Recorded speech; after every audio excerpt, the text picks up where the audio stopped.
There we go. Now. So first I'm going to go and explore these planets. Blow things away. The last word is important.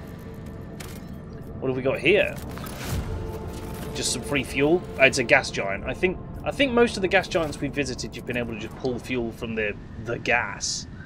So that's useful. Not that our ship has needed fuel yet. It's just a cargo to trade. Meeps is alive! That's the best way, Meeps. We love it when you're alive. More plasteel. We still don't need it yet. What do we need? We needed promethium, and we did need xenotech, but we got that. We got the xenotech to fulfill that contract.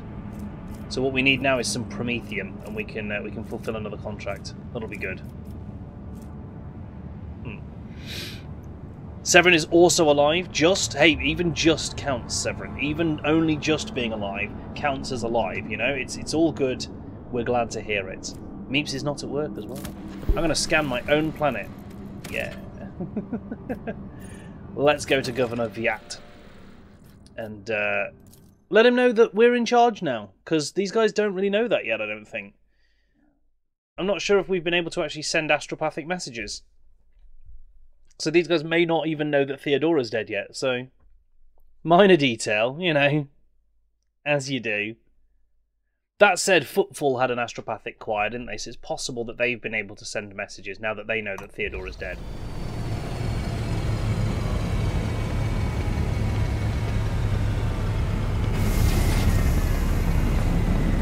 Well, there is quite the honour guard. Why is there an Eldar sniper? There's an Eldari sniper. That's not ideal. A lavishly dressed noblewoman in an opulent silk gown watches you with an expectant air, but then gracefully bows her head. Gem-encrusted implants protrude from her arms and back and neck. I welcome you on behalf of the noble house Viat Abba Aram. My name is Vicenza Janet Viat Abba Aram of Coronis. By the grace of the Emperor and the will of the rogue trader Theodora von Valentius, I serve as planetary governor and imperial commander-in-chief of this world. Vicenza Viat raises her head slightly. You need to walk in and go, ding dong, the witch is dead and now I'm in charge. Witch. Vicenza Viat turns to Abelard. And greetings to you, noble Wassarian. It has been years since your last visit to Janus. I'm glad to see you again. It is a good sign when a rogue trader seneschal does not visit a subject planet for a long time. Isn't that correct, Lady Viat? It means the governor is taking care of all matters, and there is no need for the seneschal to interfere. Vicenza lets out a musical laugh. I hear praise in those words, and I thank you for them. She turns to you. She turns once again to you. In truth, your arrival in place of the esteemed Lady von Valentius is quite unexpected.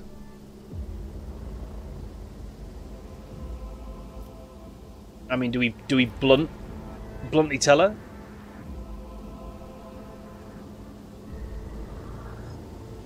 I hope my coming in Theodora's stead has not disappointed you too much. Not in the least, your lordship. On the contrary, I am delighted after all these years to once again welcome to my world... End dialogue. For Janus! Oh! The Eldari shot the rebel? Eldari friend? Suffer not the heretic to live! Oh look, we've been ambushed. You will fall! Oh, will we? I would like to educate you on that matter. Yeah, we've got a friend in Eldari. That's interesting. Well, I'm assuming, unless she's also an awful shot and missed us and hit the assassin. Maybe she was the assassin's backup. Or he was the distraction while she shot us. But she's just an awful shot, and so she nailed the distraction instead. Wouldn't be the first time in history, I doubt. Wouldn't be the first time. Right, so, Jaya gets first turn. And it's a proper turn. She can take like... Oh, damn, these guys are quite tough, actually. 56 hit points. Oh, It looks like there's more of them as well. Where's that? Oh no, there's just 1, 2, 3, 4, 5 of them. Okay. Because you see, Jaya could go Cassia, bonus turn, and Cassia could blow one of their faces off. Or all of their faces. No, she can't hit all of them. Not without hitting half the party. But I should be using this every turn. That's a fact. I should be using Don't this get too every cocky. turn. So I can do that, but it'll hit. It'll only hit us for a couple of hit points. It's not too bad. However, what I can do is that twice. Which one of them's first? That one. If I hit him with that twice, it could take him out potentially. Boop. Can I do it twice? I can! Isn't this a job for another foe? Yes, Cassia. Yes. Hey, Val. Before anything else has happened, Cassia has already committed wholesale murder. I love it. Good. She can also... Doopy-doopy-doo. Where is she? She's there.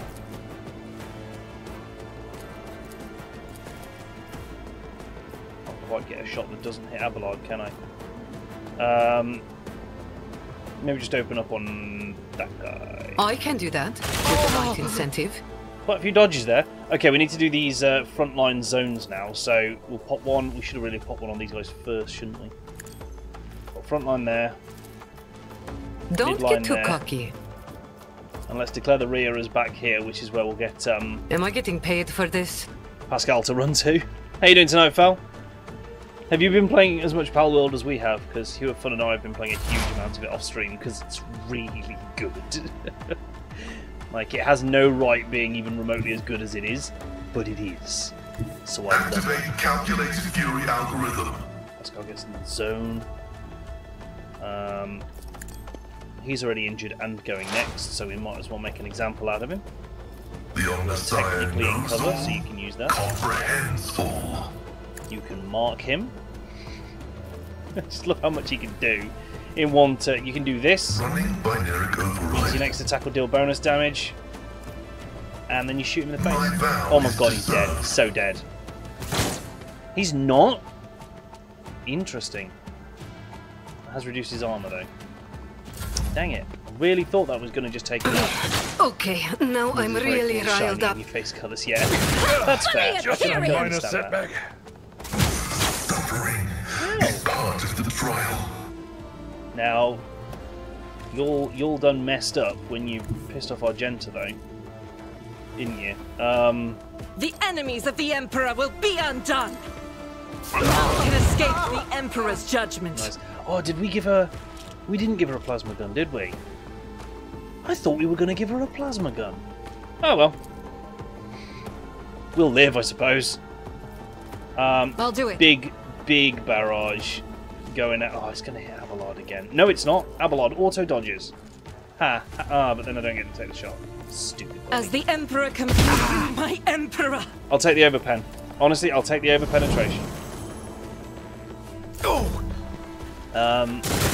You Did try to see if I could don't get started on frighten streaming me. today. My connection is just too slow to do anything. Yeah, upload rate matters massively, and a lot of providers, they really forsake upload rate quite hard in favour of download rate. So a If lot I of the time, may. if you've got, for instance, 100 meg broadband, that's 100 megabit download, and you'll get maybe like 10 up, which is, you know, not too bad. But yeah, it's usually about 10%. It's only more recently with fibre and stuff that they've started actually providing, you know, reasonable amounts of upload. But there you go. I mean, I could just hit him twice with that and he'll probably die, rather than faff about. Oh yeah, he'll die. I'm not accustomed as duty demands. Oh god. Oh god. They're blowing up the walls. I think your gig broadband is capped at 30 meg upload. See, I've got 600 up and down. That's what I've got at the moment, 600 up and down. And that 600 up makes such a massive difference. Oh, you can't do orchestrated carnage over there. Fine. What I can do though is give someone a bonus turn. Like, I don't know, Pascal over here. I'll show you why Who navigators has the are best bonus feared. turns in the world because he just kills everyone. So Pascal, take that guy Request out. approved. Vital functions. Nice. That gives him a bunch of terminated. bonuses, right? He gets a hunt bonus. Because I'm sure that was his prey. Oh well. Oh well. Let's mark someone else. Who else can we actually hit? We can hit him apparently. Can't hit many others. And I can move. Yes, As that the gets me more tactical targets. imperative dictates. Okay, so one of the reasons that this is quite powerful is because now every one that he kills, he gets an extra AP, up to a maximum of like 3 or 4 bonus AP, which is pretty nuts when you think about it. Let's do Mark. Who's tough? This diversionist rebel is a tier 3. I can't see him. All these rippers are just level 2. Sharpshooter's level 3, and I would like to not have a sharpshooter firing back at me, so that's Mark came up. Running by Music's Derek ramping up override. slightly. I'm feeling actually that the music's a bit loud today. Let's fix that. Let me know if that's any better. We'll have to check with Virgin to see if they can sort the upload. 80 top now, it seems, but would want better. Yeah, like I say, upload speed can be really, really important, so... Much better? Winner. Love it when it's much better. Okay. Request approved. No. No. Sadly note. The Omniscient knows all. Comprehend. Probability analysis successful. Nice, let's take another shot.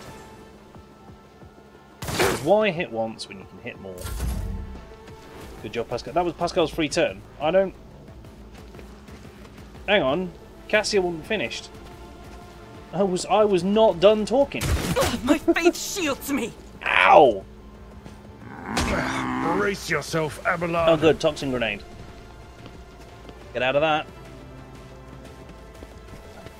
Argenta might go down again. Shock and horror. I didn't even feel like I put her on the front line this time though, that's the annoying part. Right, Cassia is just here, so... do a stack of damage to that Ripper Rebel. Yeah, 52, love it. Stun grenade, right, you are.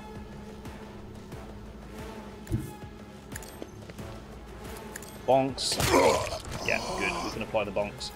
Oh, let's buff ourselves actually. Let's make sure that we've done that. Toolbox still doesn't have any animations for his Thunderhammer attacks. Don't know why that's happened. Pain and duty You would have go thought hand in reloading hand. would fix that, but apparently not. At your beck and that should call. hit his exposed point. Yep. Can you then run around him and hit the other exposed point? Because that'd be quite fun, wouldn't it? Yeah, you can. It will be Bonk. done. Ah, an exemplary strike. The precision attack that is a Thunder Slam, chat. It's very, very important. How'd you like this? Oh my Time god! to prove my Whose mettle. shots are they? I think that was the sharpshooter rebel. Maybe? Diversionist rebel. Was it? Hang on, who fired that shot? Sharpshooter rebel. Deadeye shot, critical hit on Abelard. Whoopsie! Right, move the front line over here then and weaken these enemies. I can do that with the right incentive. And we are going to give Pascal another turn. Need to wait until March before you can change your ISP. But it means you have to go to the Monopoly Fibre Company. You're not happy being at their pricing mercy. Yeah, I hear that. I hear that. It's not great, is it? But all right, Ripper Rebel, let's go. Prepare to The betray. spectral prognosis is favorable. Running binary override. Not like Of course he Hey, overpenetrated now's and not the killed time to Abelard. lie around. God damn it.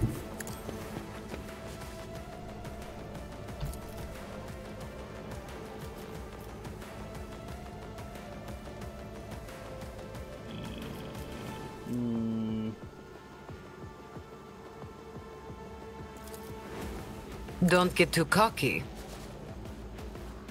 Kill his own stratagem. Tell me, Go. and it is done. If it leaves him on less than 20 hit points, he just explodes. That's why we do that. Ooh, that guy's got all the hit points, doesn't he? Toxic Needle.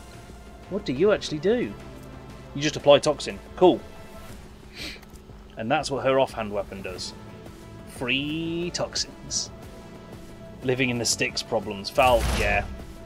I've been there, man. I've been there. I get it. It's not ideal, for sure.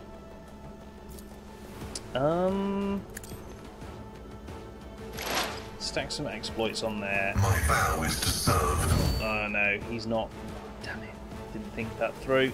He's not marked as prey. The sharpshooter is, though. Can I get a shot on him? Yes. Yes, I can.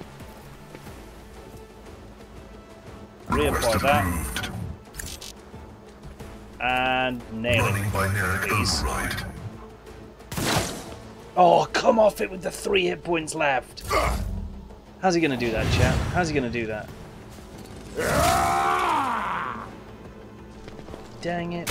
Don't mind me. Oh my it's just God. a scratch. Oh. And he is taking Blessed out are all of our those who dudes one at a sacrifice time. for the Imperium. Right, Argenta. Kind of need you to come up and do some damage. God It's not Emperor, gonna- move through me. Be Not the gonna end fire well. in my heart. Oh, you can hit 2 of them from there. I'll do it. Now you can hit 3. Still doesn't do enough damage, really, does it? That's the problem with that. I smell a restart. It's very possible, because there goes... Oh no! Argenta actually dodged something. Not that one, though. Oh, she did? Okay. What is her dodge? 95%. Yeah, she's actually much harder to hit than she used to be. Heretics! Ham Trauma 40k Brogue Waders.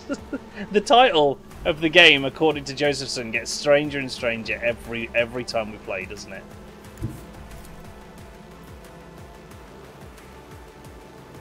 Alright, Cassia. Doot-doot-be-doo. You've got 3 AP. Why? Not sure I understand. Step Run aside. through the toxin, I don't The care. You've got strange navigator is vitality. coming. Press that advantage with 42 stacks of bonus. And boom! Isn't this a job for the serfs? Face the She navigator's doesn't even care that might. those 2 guys attacked her. Not a care in the world. High I lasers for am you. another foe painted black. Good job, team. Good job. Toolbox might be able to finish this. Might be able to. Oh, except you can't attack or move after he attacks. But what he can do is run here, and you. Oh, he can't use his combat shotgun. Ah! Fine. Oh shit! There's 2 sharpshooters. Aha! Coming in with the dodge, with the clutch dodge. The order is contrary to dogmatic Why can't you protocols. shoot him now? Come on.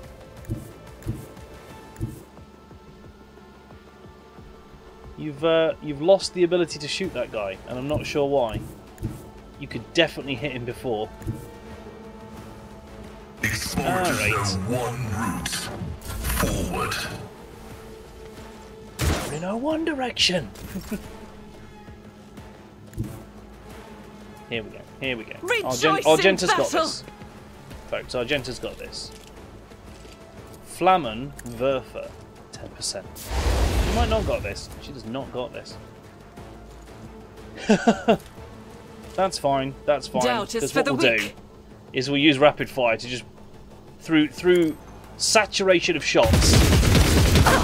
We'll get him. That's how it's done. Struggling to hit an enemy? Just put a lot of bolts downrange and guaranteed one of them will get in. Does that give you a hit? No. That does. Emperor, That's all I need. give me strength. Collected a twitch in your Wi-Fi dipped. Huh. If I may, Hang on. isn't this a job for the Just serfs? because I can. Faith without deeds is Which worthless. you will buff yourself and open I fire refuse. in that direction generally for poops I'll and do giggles. Doesn't do anything, but it gives another 5 points of willpower to Cassia, who now has 127 again, so this is good. Step 1. Cut a hole in the enemy. Me? Step 2. You fill that hole with psychic power. Your lordship, Emperor, preserve us, are you alright? Do not fret, layperson. We have grown used to outrageous slovenliness among the wardens of every world we visit. Pascal's vox, quiet at first, is booming with fury by the end of his remark. Voice is not as loud as the in-game sounds today. I wonder. I wonder. Well, I think I did a silly thing. There we go. Pale greyness is strangling this peasant like a noose. His words are laden with fear for our well-being, and yet he fears for his own even more.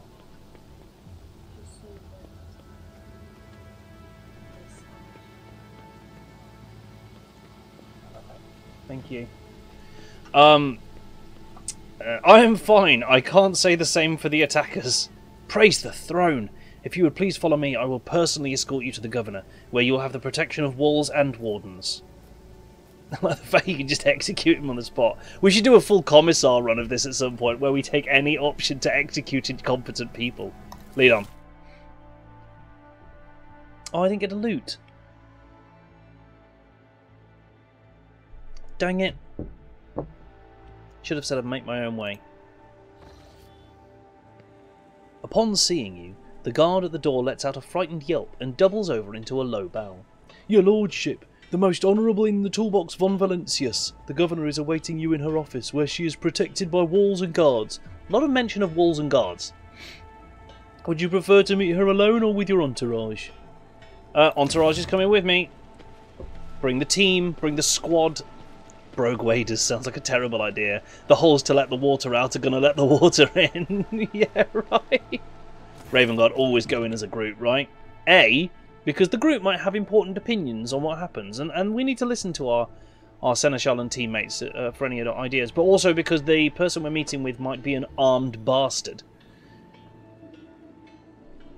Vistenza Janus Viat Ab Aram of Coronis is furiously swiping at a data slate, issuing commands into a gilded vox.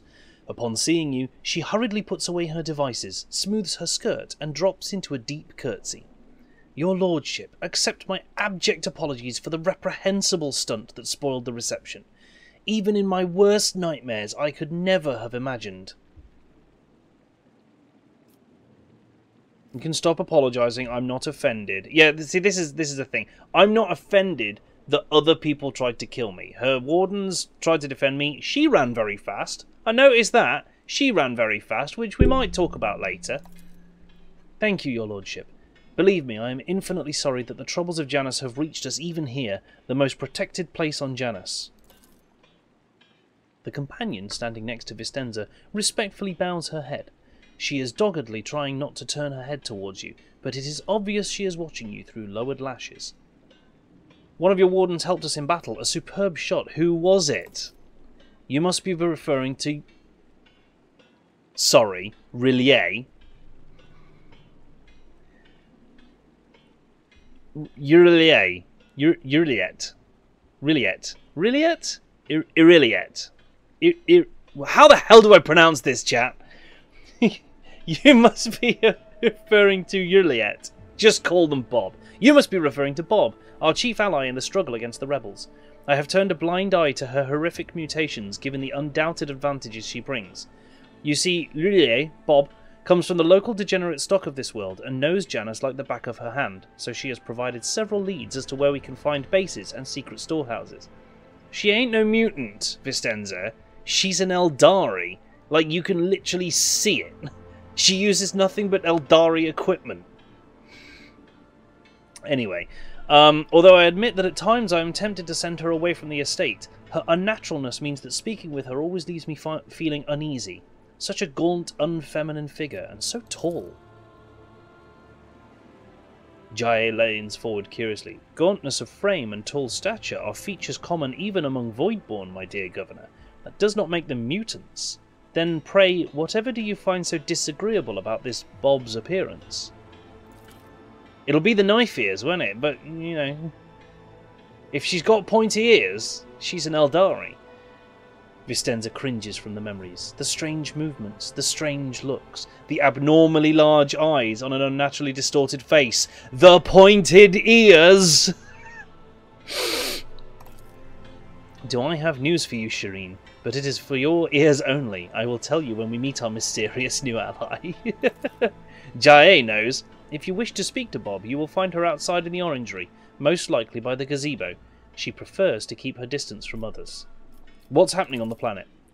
Several months ago, uprisings broke out on Janus. I was not even notified at first. Griping worms are for wardens to worry about. Alas, I only learned of what was happening after the miscreants began targeting noble families. Vistenza shakes her head. And then it became apparent that what the Administratum's accounts had referred to as unrest were in fact organised attacks on infrastructure and society leaders. Not a gazebo. Roll for initiative. You must face the gazebo alone, Josephson. Yeah. They have already brought 13 agri-complexes to a halt and have now moved on to assassination attempts. My wardens are doggedly tracking down the rebels, but their leaders are slipping from our grasp yet again. Can Janus fulfill its foodstuff supplies under current conditions? I risk angering you, your lordship, but this is nothing compared to shamelessly deceiving you. Raven. Let us consider the situation dispassionately. Even the most talented logistics experts of the Administratum are unable to guarantee stable tithes when shuttles are wary of landing at the spaceport, and the terrified peasants are indulging a dangerous minority within their ranks. Until the usual order of things is restored on Janus, any trade is nigh impossible. Considering what has occurred, your visit is a true blessing. You see, Janus does not have its own fleet. We could organise a planet-wide search if we had ships at our disposal. Ships like yours, your lordship. Perhaps you will find a way to support your subjects in their hour of need. I'm sure even approximate coordinates would be sufficient to have the ground forces and ship's crew work together to hunt down the enemy. Well, if there are no competent people to be found on Janus. No, I will get to the bottom of this. I'm sure the rebels will have something to say to the master of their world. Vistenza inclines her head. I am immeasurably grateful for your assistance, your lordship. If any of those who attacked the estate had survived, then perhaps they could have been a valuable source of information, but you made an example of them for the rest of the foolish rabble. Incidentally, I did overhear the wardens talking about some kind of stranger in the area. Besides that, we still do not know who let those reprobates into the estate. The person who did it might also know something. I, as well as my retinue, are at your service. My secretary is checking the staff as we speak and removing all traces of the attack from the estate. An esteemed Megos, who is responsible for agronomic efforts on the planet, is also here. He happened to be visiting this week to deliver his personal report. And of course, there is my aide in war against the rebels, Bob. I have no doubt she will be delighted to share her knowledge of Janus with your lordship. Footfall is on the verge of starvation. Can Janus supply the people there? I imagine she's going to say, once we've fixed this problem. Yes and no, your lordship. If the question is, can such an expansive and fertile world as this one feed a few thousand void rats? Of course it can. We lose more provisions to gnawing pests every cycle than those on Footfall could eat in their entire lives. But can we ship said provisions to Footfall? Not a chance. Any cargo shuttle that leaves the surface will be target for attack. The rebels will not hesitate to bring it down, sending flaming debris over the capital. Our silos could become targets for sabotage. Food could be poisoned or mined. The logistics of transporting supplies to Footfall will only be possible once the uprising has been completely crushed. Yeah, we kind of knew that that was going to be the way, right? It really is embarrassing to admit that even Vladaim, may as you take that man, is better at doing his job as Liege of Footfall than Lady Viat is at keeping her world in check. Woo! Jae. Wow. Tell me about Janus. Vistenza leans forward. Janus is a remarkable world, both in terms of its vast potential and in terms of the work that was carried out to transform it into an agri-world. House Viat has ruled on Janus for many generations, and each new governor has without fail contributed to the planet's taming. This world was once a wild planet, full of xenobeasts and utterly unsuitable for growing anything. To this day, despite our best efforts, Janus regularly rebels against us. Earthquakes, tsunamis, the emergence of new pests and weeds that invade the arable land. Sometimes I cannot help but think that this world is endowed with consciousness. The consciousness of a capricious and stubborn child who likes to spoil everything that we have achieved. Meeps, words are hard. Words are hard, right? What do you grow on Janus? Mainly Helican flint corn and red turnip. Apart from that, in the southern hemisphere, we have set aside vast tracts of land, Monty Python reference, for the Grogs population, and of course I cannot fail to mention the several thousand acres of tilled land given over to cultivating fermentable fruit, for personal use and limited export. Next you'll be pronouncing GIF wrong. Vast tracts of land! She's got great big tracts of land.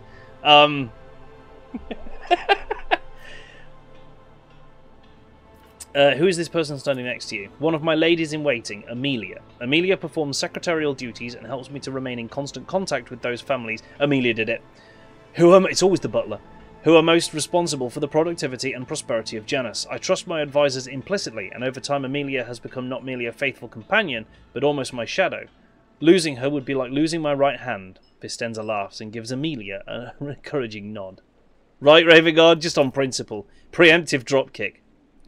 Amelia drops into a low curtsy. To bathe in the light of your greatness is a true honour, rogue trader. No, trying too hard. Definitely the bad guy.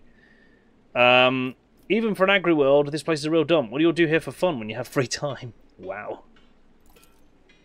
If you're asking about those of our circle, then let me assure you, there are enough noble families on world to keep boredom at bay. I frequently host guests, your lordship, and my servants arrange suitable entertainments, from parlour concerts to private executions of traitors who break imperial law.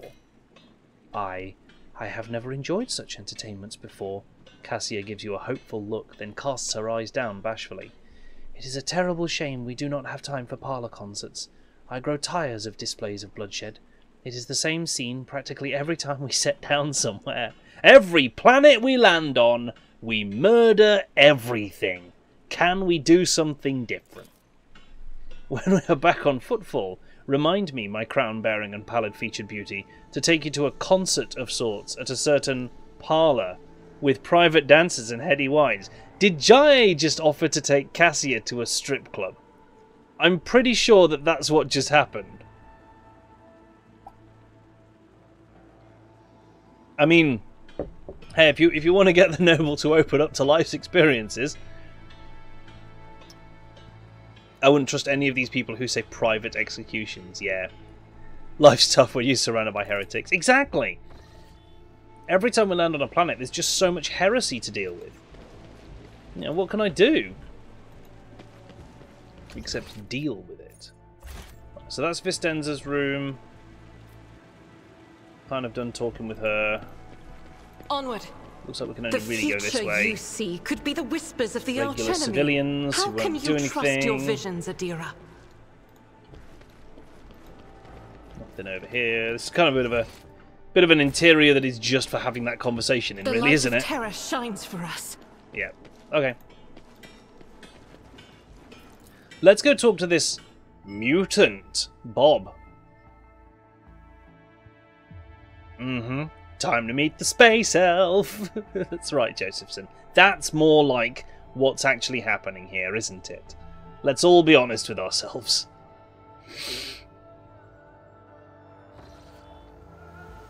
Oh, where's my loot? I'm gutted. I passed up on all the loot that was out here. Except that bit. So that one bit of loot right there. Give me the loot. Hey, here, fun. No. Are you gonna have one? Yes.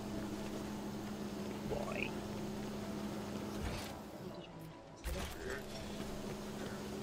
Oh, yeah. That would be... Wow! Why was I so amazed? Oh my god! I even told you what I was doing. If you see the TikTok of that guy, like, they pull a pound from behind his ear, and he's like, if you really want to impress me, do it with a chicken nugget. And the guy reaches with his other hand and pulls a chicken nugget from behind his ear, and the TikTok just cuts off with him going, whoa! It's great. I kind of felt a little bit like that when that beer appeared next to my head. The people I was with today, they introduced me to the typewriter sketch. Right. Do you know it? The typewriter sketch. I can't... It's classical music. Right. And someone is miming... Like, they have a real typewriter, but they're miming the action. Oh, right, of so it they're just kind of going like this, but not actually doing anything. in one version. And then there's a symphony orchestra that took it one step further, and he actually does the percussive part of Right. the score on the typewriter with all the little dings. I love that. Reconnaissance recited. I love the idea of using a typewriter as a musical instrument, because, it's like... Honestly, if anyone wants to look it up after stream, Yeah. Don't go yet. it's just typewriter skit or typewriter comedy. Is it like the aristocrats? Yeah.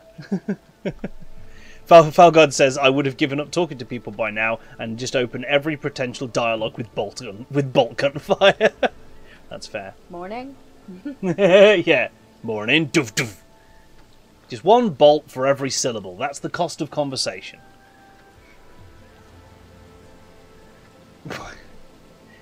Yeah. Yeah, Meeps. It's a great question. Attilius Quint, the stooped man wearing a cloak of the Adeptus Administratum, is reviewing information on a data slate while his quietly whirring mechanical arms fill a long scroll with writing. Upon noticing you, the man stretches his thin lips into a smile and deferentially bows. The light in the eyes of the servo skull hovering. Oh, Jesus Christ, I can't do words today. He's hoovering when he should He's be writing. hoovering when he should be Shoot him. writing. Hovering over his right shoulder, gently pulsate. And in fairness, it is largely Baldur's Gate 3's fault. I'm going to interject again. Sorry, this is important. So, the friend with that name. That name. I can't tell if you show me the letters backwards. I was telling a friend about Palworld today, and they were like, "Yeah, I've heard all about it." And basically, her husband has made her believe that the only way that you can play Palworld is by beating up your pals on a daily basis and enslaving them. Wow.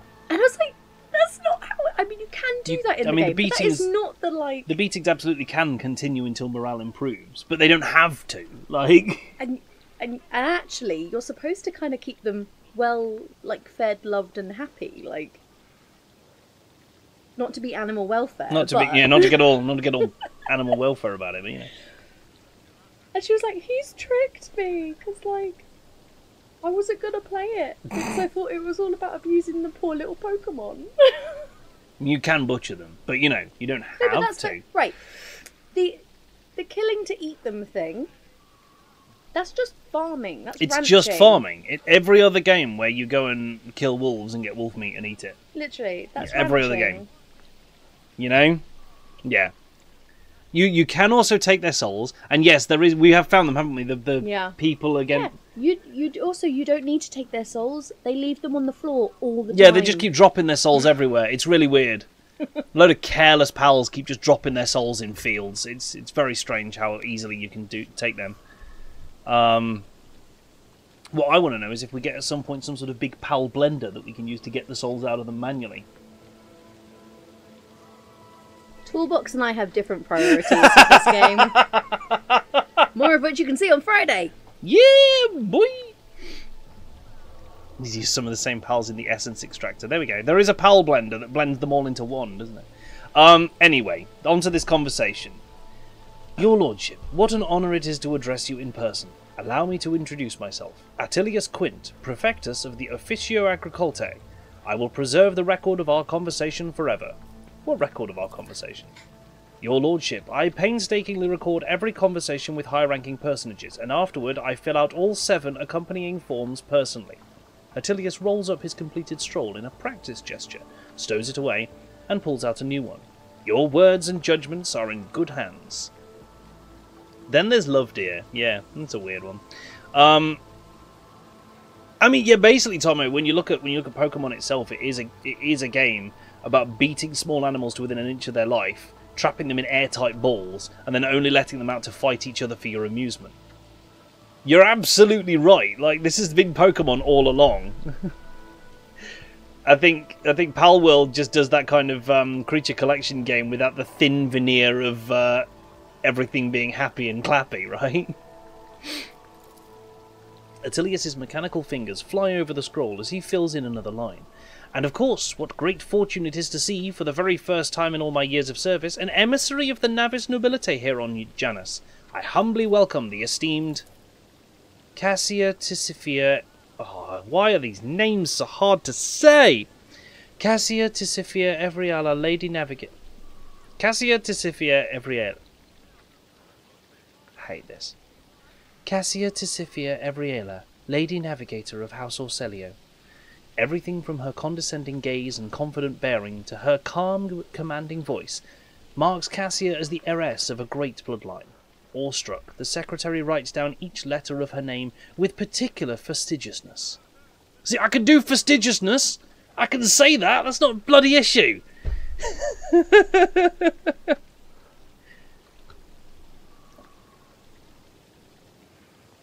Laudable foresight. I thank you. Moments such as the appearance of a rogue trader must be preserved for posterity. What do you think of Vistenza Viat? The governor is a superb leader. She possesses an excellent grasp of all matters, and never uses an incorrect form for a given situation. I do not pry into her personal affairs, but if I may speak plainly, a lady who fills out paperwork with such finesse cannot be a bad person in my view. What about the governor's helper, Bob? To be honest, your lordship, I find her presence most distressing. Of course, I would never gainsay the wisdom of the governor.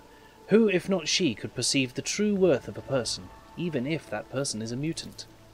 Moreover, Bob's particular abilities could be an interesting subject of study for the Magos biologist. That elongated head shape, those eyes. Judging by the skull that was given to me to send on to Footfall, such developmental anomalies on Janus are not a quirk of nature, but some kind of inheritable trait. No, the Eldari lived here, or live here, maybe. What skull are you talking about? A most remarkable item, I must say. A true anomaly. One moment. After rummaging in a nearby container, Attilius draws out a parcel, which he immediately unwraps.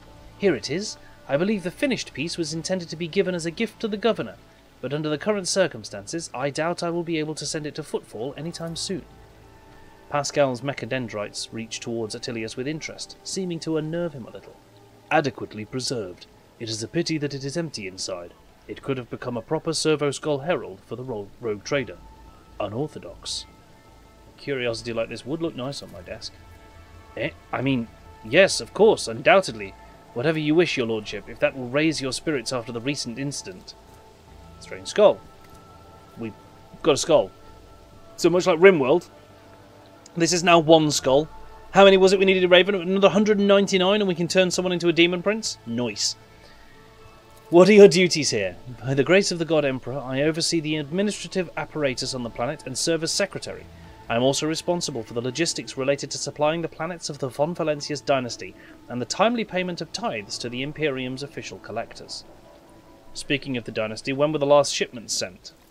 Next I'll be collecting clown parts, right? Oh, your lordship, our supply shipments are all in order. All foodstuffs and other items are ready for export and are simply awaiting the arrival of the transport ships. However, given the current circumstances on the planet, Janus could not provide even one tranche more than what is already prepared. I am certain the situation will be rectified in the near future. When did the collector ships last come? Your lordship, I must confess that as yet I have not had the pleasure of filling out a sacred tithe protocol form, as the last Imperial ships to come here did so under my predecessor. Come to think of it, that would have been several decades ago. I do hope the logisticians responsible for such an unforgivable oversight lose their heads over this. That's enough. So about Janus, what's happening on the planet? Alas, your lordship, rebellions have caused us too many problems in recent times. The rebels are interfering with established processes, interrupting supplies, sabotaging the serfs' work. A few nobles have even been killed, and worst of all, some of the victims occupied important administrative posts. Until their replacements pass their checks, complete all their induction forms, and go through the official appointment procedure, important paperwork is going unsigned. It's a bureaucratic catastrophe. If things continue in this vein, I dare not even imagine what it could lead to. There are worlds that are ravaged by war for generations. Generations, your lordship! Like that deranged planet by the nameless star, so close to our own peaceful system. The inhabitants there supposedly live under the patronage of rogue trader Winterscale. I shudder to think what he has created there. What have the rebels struck and how? Of course, I would be delighted to furnish you with all the information I have. In the last few months, 15 organised attacks and 7 terrorist attacks have been perpetrated. Irrigation equipment has been sabotaged in agrarian sectors 3 to 5, transport routes 2, 7, 4, 13, and also... I suppose this will not tell you much. Please, with a fussy gesture, he presses several buttons on his data slate screen, and a 3-dimensional map with coordinates of the attacks appears on your cogitator. The data is superbly collated, and the map clearly displays the actions of the rebels. At first glance, there appears to be no logic to their campaign, but after analysing the data and the features of the terrain, you note... my face has crashed. You notice a clear system indicating a geographical pattern to their attacks. My face has crashed! Ooh. There we go. I've successfully uncrashed my face. Or maybe I was doing my ventriloquist thing. Yes. I don't know. I'm trying super hard not to kick anything under the table. Partially because it could cause that for the camera, but also partially because my toe really hurts, and it will hurt a lot more. So there's a system indicating a geographical pattern. Who's directing the rebels? Does anyone know? The rebels are well armed and well trained. What's more, the governor's advisors are inclined to think that the instigators of the rebellions are very familiar with the planet's terrain and climate. My ordinates are going through the registration records day and night, looking for individuals who have completed military training, but we have so far been unable to identify the scoundrel. What are you doing to combat the rebels? So Meeps, it's the same thing again. It's ingrown. And unfortunately, as my podiatrist said last time, that if that happens again, we're going to need to take more extreme measures to resolve it. Although ones that might potentially be less painful and could stop it permanently.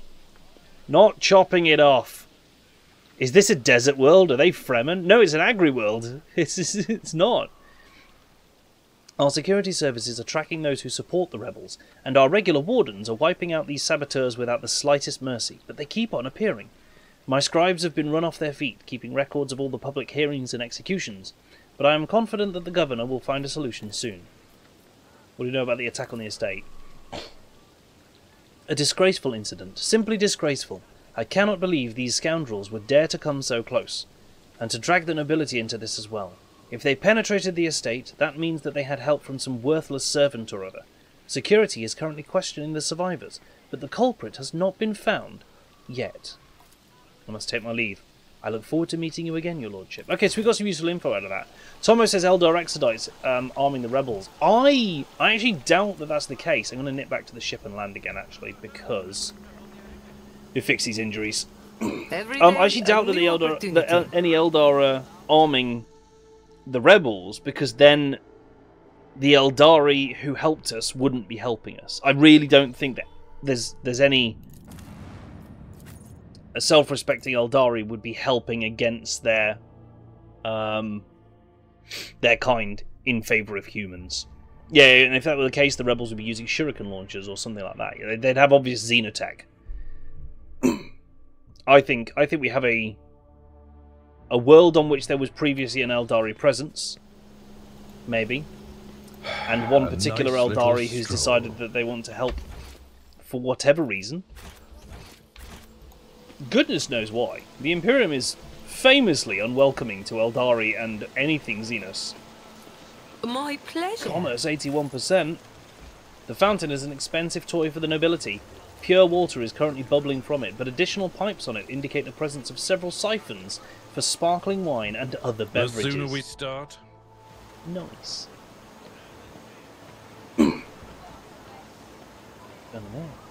Look, we can get down to the water this way.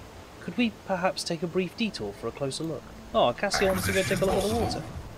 Go on then. What deeds await us? Forgive me for so boldly stealing you away from the others.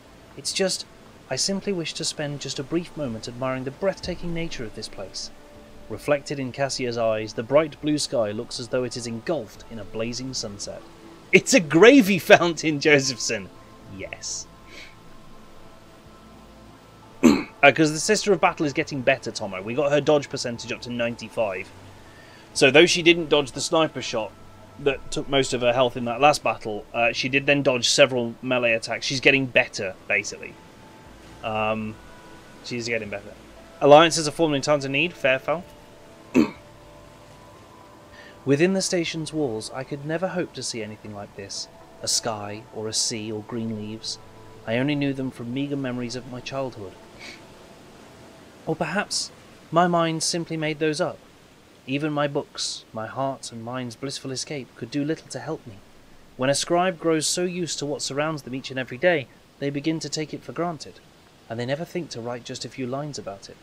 But for me, to marvel at the grand canopy of the sky again is a true blessing.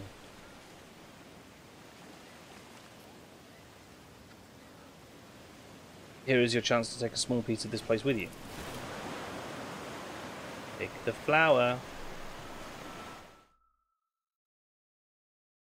Was this a bad idea? Le gasp. Its petals are like velvet, and the fragrance it is both sweet and spicy. A fascinating specimen of the local plant life, and I do not remember seeing it in the great concordance of flora and verdure within the Corona's expanse, recorded by Magos biologist Clarissa although I suppose I simply ought to thank you for it. This flower is very beautiful indeed.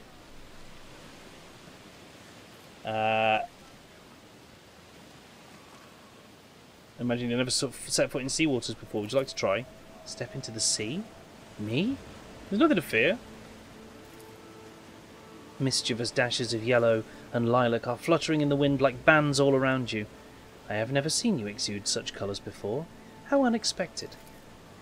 Cassia gives a quick nod and warily stretches out her long, narrow hand. It is cold to the touch. Time to go paddling, chat. Yeah. Can't go to the seaside and not paddle a bit.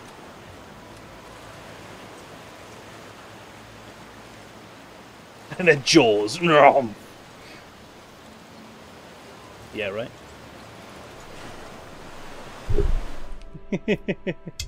The sea, it's so wet and cold. Yeah, that's how water works.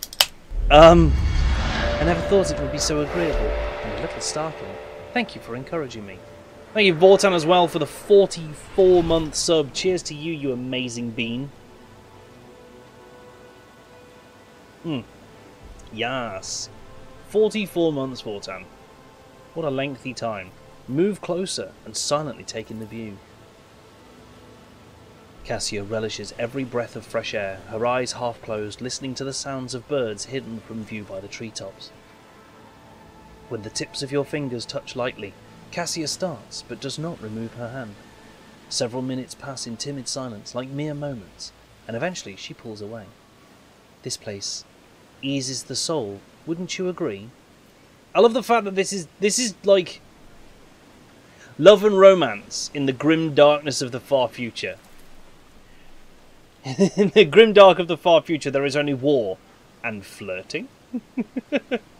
Already? Yes, of course. Cassia gives the azure expanse of the sea a parting glance and whispers quietly, I think I know what my next painting will be. Yeah. Attention to detail is the key. And then in comes the servo skull, announcing our presence to the ocean? Must only reach around now in 44 months. I have no idea how to qualify that. Hang on. Was there loot down there? There was loot down there. There was a box in the water. What? And there's a backpack in the flowers. Oh, hey, cool. Chartist's Pendant. Gains 5 Fellowship and 10 Commerce. If they have Dogmatic, their Lore Imperium will depend on Fellowship instead of Intelligence, and they gain 10 Lore Imperium. Is that something for Cassia? That's absolutely something literally for Cassia. Oh, that's cool, because I think, therefore, that box appeared as part of that interaction. So I think we just got this, like, just for her. Pushing her Law Imperium from 30 up to 65, and Commerce is up, like, 85%. It's bonkers. In fact, yeah, that's straight up a Cassia item, right? You bless the Discord with a link to the Gravy Fountain and ham. I love it. Love that combo. JA, run around, go get some stuff, cargo collected. Right, what next? Over here. Ah, here's Bob. Let's go meet Bob. Bob. Bob. There you are, Bob. Hi. Iliet Lenevus greets you, Elantark. Earliet. So she's already speaking Eldari at me. Elantark. The bizarre creature before you only vaguely resembles a typical human. An elongated body, slender limbs, pointed features. Every aspect of its appearance is unnatural and alien. The creature turns its head to you. Would you look at this? Xenos. Oh, she devoured them, mingling with humans. Don't your lot think themselves above that? Anyway, it doesn't change the fact that it's a Xenos that's been cozying up to Viet, not a mutant.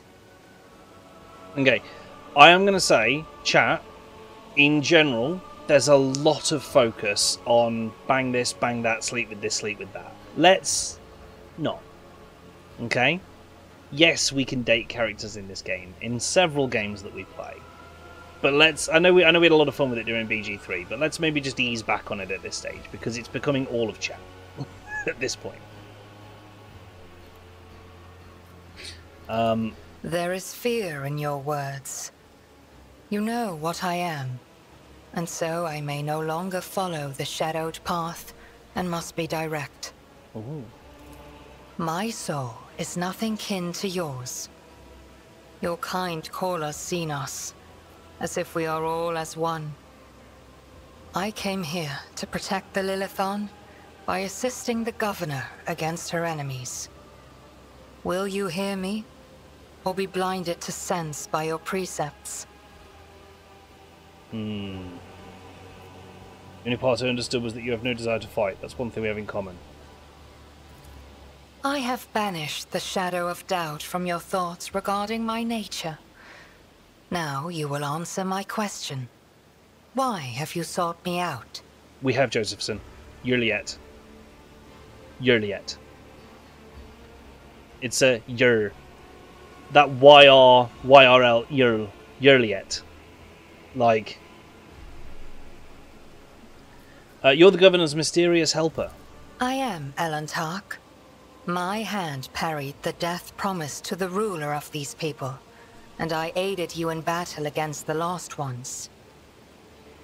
You did, and it was very helpful. Why are you helping the governor? This world is in distress.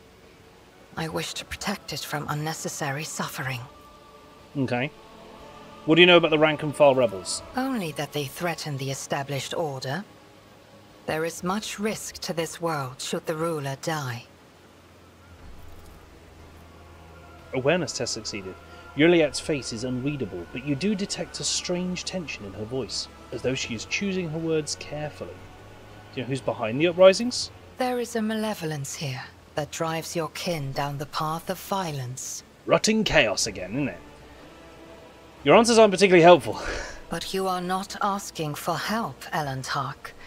You are merely asking questions, the answers to which are either unimportant or wreathed in shadow. Explore this place. Speak to those who know. A simple task for you, and an insurmountable challenge for me, since my very appearance provokes fear and suspicion. When you learn anything, tell me. Perhaps then my answers will be helpful to your search. Okay. Yeah, Raven God, I like that. Why do you call me Elantark? Because that is what you are. Elantark means stranger from the darkness amidst the stars. You descended on flame-winged machines in a dark time when the air of the planet is soaked in blood and pain. Will you be the one to bring peace to the Lilithon? Lilithon is something as well. Not sure what she's referred to. Yeah, I love the fact that at all times in this conversation there is always the option to die Xenos. Like at any point you can flip on a coin and just go, nah, kill it. Oh yeah, Fal, there is now a quit game option in Palworld. The Palworld can now be left. We're no longer Sword Art Onlined into the game forever. Look at this skull. It was given to the governor's secretary by one of the governor's retinue. It looks like you and the deceased share a resemblance. You are right, Elantark. Oh, Muran, such vileness. This is the price of your fate, the price of your path. Take that away, please. Right, so how did you come to be on Janus? The world you call Janus was once created by the will of my kin. I have far more right to be on the Lilithon than any of you. So Lilithon is the planet as far as they're concerned? A maiden world, yeah. Created by the will of the Eldar. Fair enough. If you want, you can join me. None of the locals will dare to look askance at you in the rogue trader's presence. So be it. Yeah! Eldar friend! I will go with you. We're collecting Xenos. Elantark. Let us go forth. Yurliet is a Xenos, one of the Assyriani. She is a ranger who follows the path of the outcast, and her skills in ranged combat are without equal. Yurliet does not use human weapons and can wear either Eldari armor or, if she learns the required feature, Drukhari armor. Yurliet's unique ability instantly ends her turn. However, at the start of her next turn, she will make an attack that always hits her target. That's cool. So we have to bring her... Argenta, you're going to chill at home, right? Because, yeah, you're good. Speak, Elantark. So, Yurliet, what are you? A operative. That's kind of predictable, isn't it? Yeah. Which means we get to choose what she becomes. And honestly, a sniper assassin seems to be the logical option. You don't want to put the Sister of Battle and the Eldari in the same squad. Yeah, I feel like that would end poorly.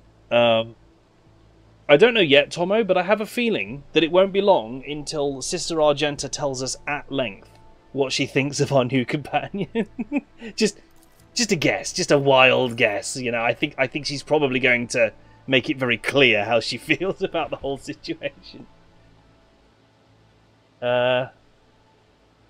Oh. Right, so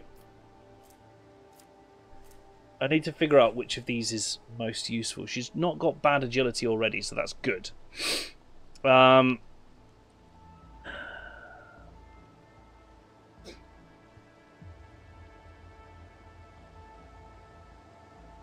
Interesting. So you target an enemy and they lose a bunch of armor and deflection. That's very useful for an assassin. Death Whisper is the free shot that makes them hemorrhage. I'm very tempted to just take that, actually.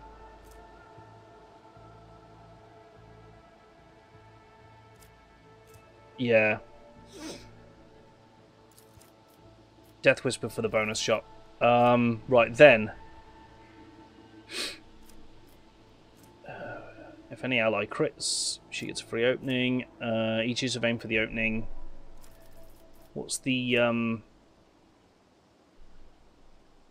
Every 10 damage dealt by an assassin's attack deals 1 damage to the direct damage to the same target. And wasn't there one... Yeah. Whenever she deals direct damage, they suffer 1 stack of the vulnerable effect.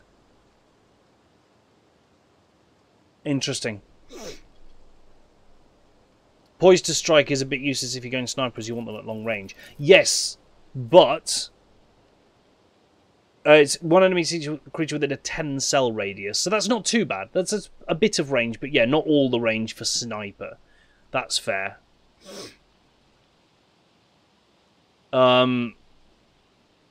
Death Whisper, though, is just useful, right? One enemy creature within weapon range. So that... It deals a quarter of their normal damage and hemorrhages them for lethality. So then we were looking at stuff that, like, either increased lethality... lethality currently 100%, by the way, because of dodge chance. Wait. So that is 100% chance to deal 5% of the target's max wounds more damage to an opening. Hey! Pasquale. Yes, Pasquale is my sniper. I can have 2 snipers. We can have 2 snipers. It turns out the snipers are very effective.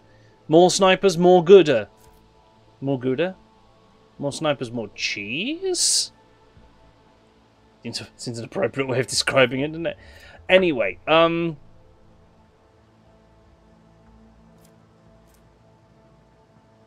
oh, the hemorrhage effect applied by Death Whisper deals an additional 10 damage, and considering she's lethality 100, it's already dealing 10.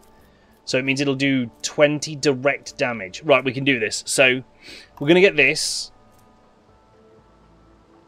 We'll get Deadly Calculation.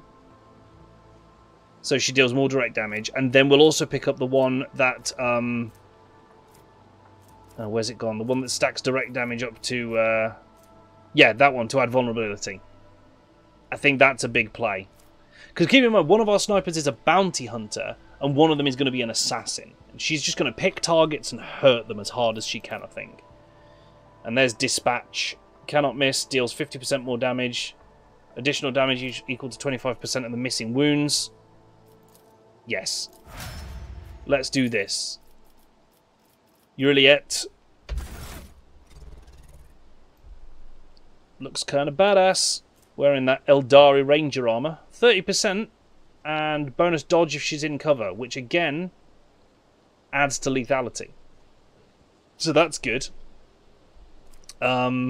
She's using an Eldari long rifle. That's perfect. I don't think that needs changing. Basically a las rifle. It's basically a long las with 18 to 21 damage. And more armor pen, I think. In fact, Pascal, you've got one, haven't you? Long las does less damage, less armor pen. So it's like an upgraded long las, this thing.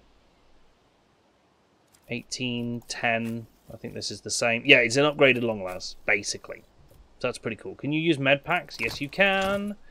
Amazing. Good, because Argenta could. So I have an Eldari grenade. It's just for you. Can't use any of the other gear because she's Eldari. So she can't use anything else at the moment. She can only equip Eldari gear. I could probably use, at some point, some secondary weapons for her, though. So we'll keep an eye out for that. Awareness 80. Damn! One thing we do have to be careful of with no Argenta in our squad is the lack of good demolitions. It is my destiny to traverse the unknown. Sweet, we've got an Eldari friend. I like that. I'm a big fan of an Eldari friend. Right, there's loot here in the goods box. 2 melee, 2 long-range snipers, 2 support. I think that's a good balance. It's a Jakari weapon. Yeah, Jakari weapon. And it needs strength 60. It's basically a heavy weapon, that. So she lacks both the proficiency and the strength to use it. Because, you know, she's a squishy Eldari and has strength of 30. Strength 3! Yeah! Nice base strength. But now that we've got her, I'm sort of half expecting that we might start to see more Eldari equipment appearing and dropping and dump Joe Pasquale. No, we like him. We like having him along. Pascal's really, really good sniper. And the bounty hunting stuff and the expose that both he and Juliet can now stack on stuff is very good. Oh, excuse me, eating a hair. Let's have a chat with Vinzelex. Draped in a red cloak, the Magos' body barely looks human. Wires, tubes, and metal manipulators turn him into a whimsical machine, while implants hide his face behind a sinister mask. The tech priest intermittently dictates something in Technolingua to the servo skull floating next to him, but at your approach, he falls silent and offers a reserved bow. Greetings, your lordship. Lex Mechanic Vinzelex. How may I serve you? Pascal and the Lex Mechanic exchange trills of binaric greetings. The series of sounds issued by Vinzelex sounds much longer and more deferential than those of Pasquale. I keep saying Pasquale now, you've done this to me. He's now Pasquale. Pascal. Medium rare. What do you do here on Janus? The tech priest's mechanical voice comes from the speaker on his neck.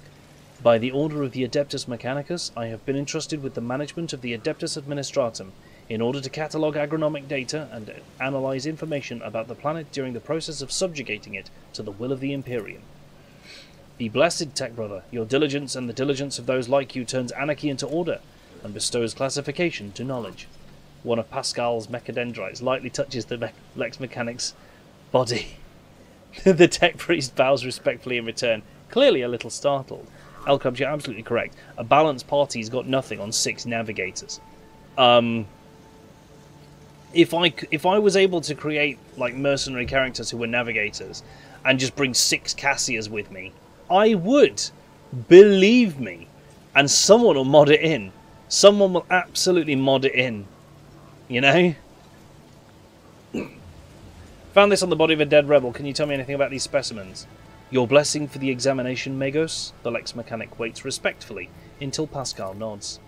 The tech priest studies the dried berries and goes still. You hear the distinct clicks as his cerebral cogitators process this information. Creeping creeweed, a typical plant of the Western Hemisphere. We have studied the possibility of industrial cultivation, but the process was found to be inefficient due to the specific requirements of the soil, which is found in the right composition only in the archipelagos of the planet. That's information. Tell me about Janus. Initializing report. The planet's soil possesses a unique composition suitable for the re-engineering of the planet and the mass production of foodstuffs. Significant cultivation of the Eastern Hemisphere with the aim of improving production processes and logistics operations.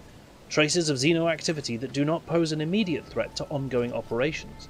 Undesirable pathologies of flora and fauna have been noted, which may pose a threat in the short term. Judgerton, you're right. Cassia is best girl, but in a different way to how Karlach was best girl. I think it's important, right? It's different reasons. Both best girl, different reasonings why. What pathologies in the flora and fauna? Genetic and chemical pathologies, your lordship. Harmless species mutate and become aggressive, while plants change their chemical composition and become poisonous. This is happening more and more often, and if you do not take action, the ecosystem of the world will be irreparably disrupted. Argenta is best girl in this, I see. We'll have to agree to disagree. The changes may be artificial. Has the possibility been considered that someone is manipulating the ecosystem to reduce our living space? Not at all, Venerable Magos. Our tech comrades from the Magos Biologists are humble workers, not warriors. They could not have come up with a thought of such a militant nature.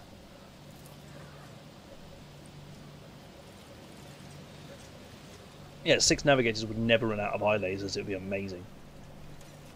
The mind must be open to all forms of knowledge. I order you to commence a check. In the event that your account of the indolence of their minds is confirmed, I will petition for the appropriate penance.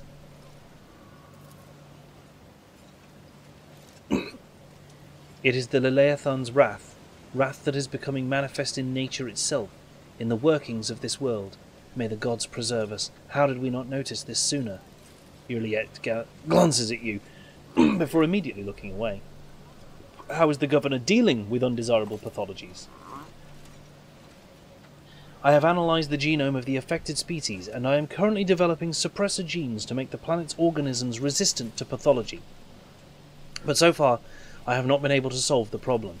Further exploration of the planet would perhaps speed up these processes, but the administrative apparatus has imposed a ban on expeditions that are not directly aimed at improving production. Traces of xenoactivity? Yeah, it feels like the planet is rising up. But Juliet said that this planet was made by the will of the Eldar. So that tells me that there's probably some aspect of it that's, there's probably soul stones in it somewhere, Wraithbone, some aspect of the planet that is actually sentient, alive, some facility, some Eldar schwa going on, and it's defending itself. It's trying to protect itself. Eldar, not Eldari. Are they different? Like, you know?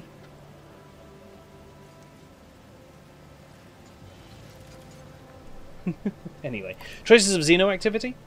According to data obtained during the initial survey, ruined structures of non-human origin were noted in different sectors of the planet. but I did not have the administrative capacity to study them in more detail. For now, I must defer the quest for knowledge. The Lex mechanic speaks the last words with distinct envy, his eyes fixed on Megos Hanuman. Let's talk about something else. How many servants of the Adeptus Mechanicus are there on the planet? Me old school and will not use the new terms, that's fair. According to the data stored in my cogitator, all infrastructure nodes for food harvesting and processing have their own contingent of technomats. The total number amounts to 253. Correction. Based on the latest data, the figure is 211 units. Ooh, there's quite a few been lost there. How are things with you and your fellows? Greetings, fellow kids. The current situation on the planet is assessed as stable. The progress of the prospects is assessed as encouraging. We'll speak later. Interesting. Okay. I've never wondered so much before. Bloody hell! Look how fast Juliet moves, like ahead of everyone. When she's not stuck behind everyone. Speedy Eldar. 42 lost. Is that a sus number? It might be. It just might be.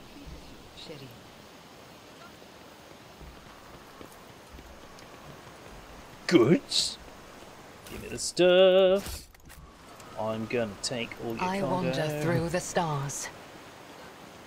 Old servant. Hiding in the background here. I see. Ooh. Ooh. Hearing your footsteps, the elderly servant grabs an injector and stabs it into his arm. The area around the needle immediately starts turning black. You're too late, Fiat dogs! I am the master of my own fate! But when he gets a better look at you, the man drops the injector in astonishment and seems poised to prostrate himself on the floor before you. It's you, your lordship! The God Emperor must have brought you here. I beg you, help the rebels and save Janus! He doubles up, hugging himself, and is racked by coughing that leaves his lips wet with blood. Forgive me, your lordship, if only I'd known it was you. My eyes deceived me. We have little time now, but I swear I'll tell you everything. Looking closely at the old man, the tech priest utters nerve toxin. The inevitable cessation of vital functions is expected in no more than 60 seconds.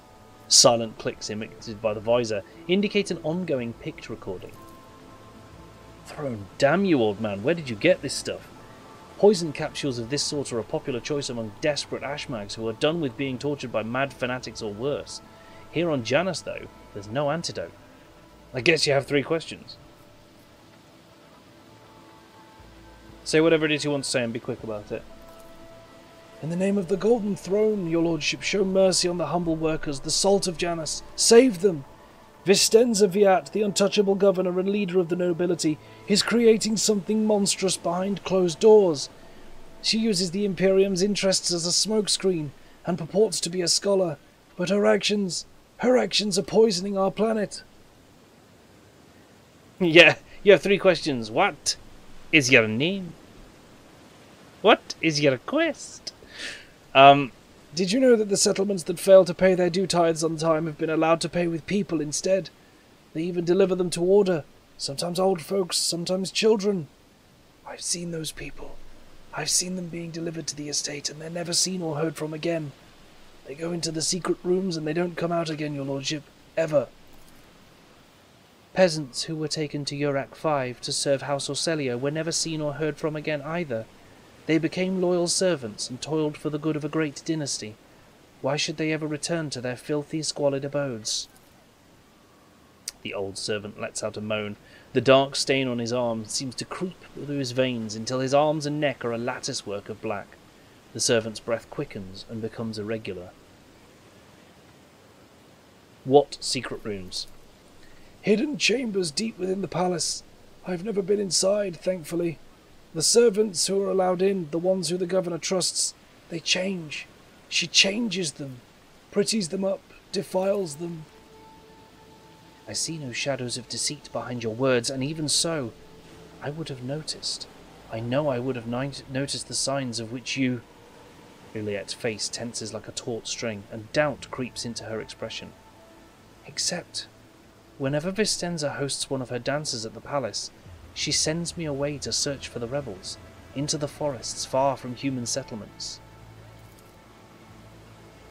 I'm not sure I'll last long enough to answer all your questions. What else is going on in the settlements? I'll tell you exactly what I was told by the people who contacted me. These tithes, some settlements have already switched to paying with people. They say that amenable settlements get special treatments from the governor's dogs. They arrange for medicine to be supplied to the settlement, then security, then they completely isolate them. All contact between those inside the settlement and the outside world is cut off. One lad managed to get out. He's the one who told me all this. That the people are rotting alive in there. Nurgle.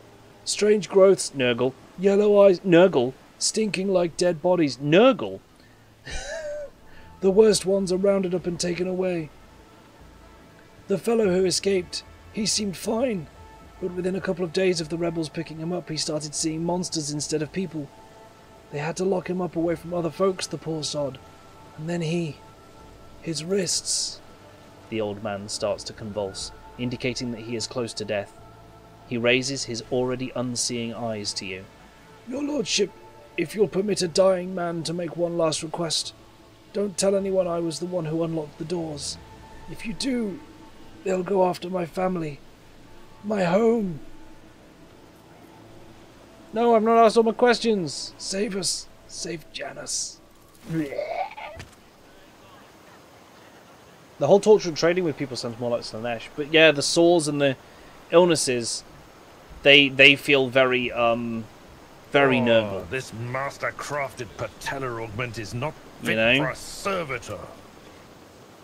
So, we've basically checked everywhere on this map.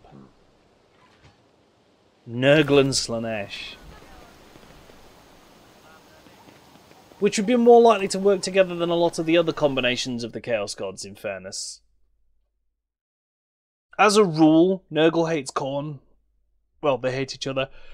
And Slanesh and Siege don't get on. Slanurgle.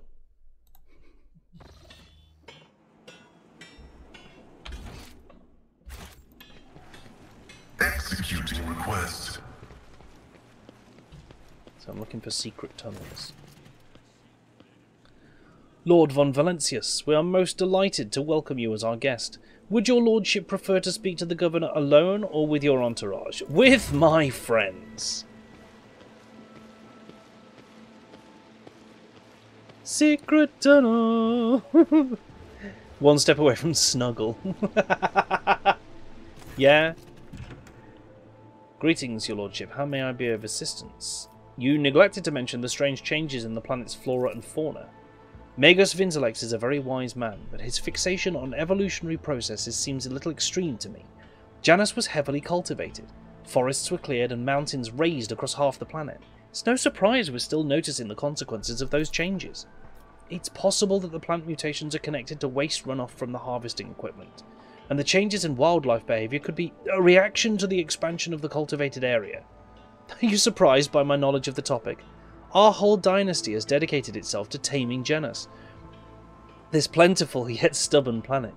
Every member of the Viat bloodline is versed in the fundamentals of planetary engineering and its consequences. Raven, yeah, this is fair. Sinch and Sinch didn't like each other. Yeah. Sounds like a very fortunate... Techbridge mentioned ancient ruins. I know to what you're referring. Strange structures of an unknown material. For the prevention of any unfortunate accidents, I ordered the area to be declared out of bounds for all. Some things are better off left under a thick layer of dirt, beyond the grasp of even the enlightened minds of the Adeptus Mechanicus. Great, but I want to know where they are. You're forcing settlements to pay their tithes in human bodies. What? Really, in the Toolbox, you speak as if you actually believe the claims of those wretched peasants. I do not ask anyone to pay the tithes in human bodies. I am reducing the burden on the settlements which have suffered as a result of unsuccessful experiments involving enriched food. And I'm gathering the worst affected subjects, those who are no longer capable of work, for further study. Some among my circle will call such concern for the underclass a weakness which may have incited rebellion among the emboldened rabble. Cassia nods in understanding.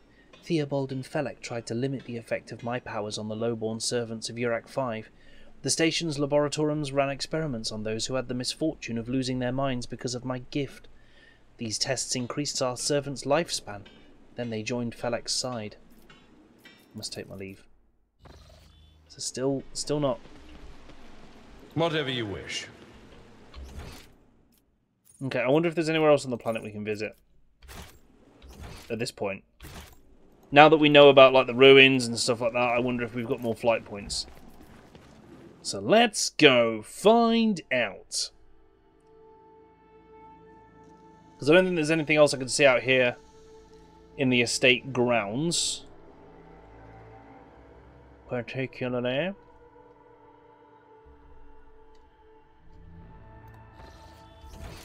Definitely nothing on there. Let's get to our shuttle, and then we're gonna re-land on the planet and see if we can drop anywhere other than that. We're going on an adventure. You're better than to trust the nobles again. I'm starting to learn. Elantak, Yurliet gestures for your attention. As you once sought my help, now I am seeking yours. The time has come to dispel the final shadows on our path. I have hidden the truth from you. I know a great deal about those who are disturbing the peace of the local ruler, and I also know where they are hiding. Allow me to show you the way, on the condition that you bring me to them. You're kind of usually better at bargaining. Always offer what can't be obtained with torture or thrones. Why did you not say anything?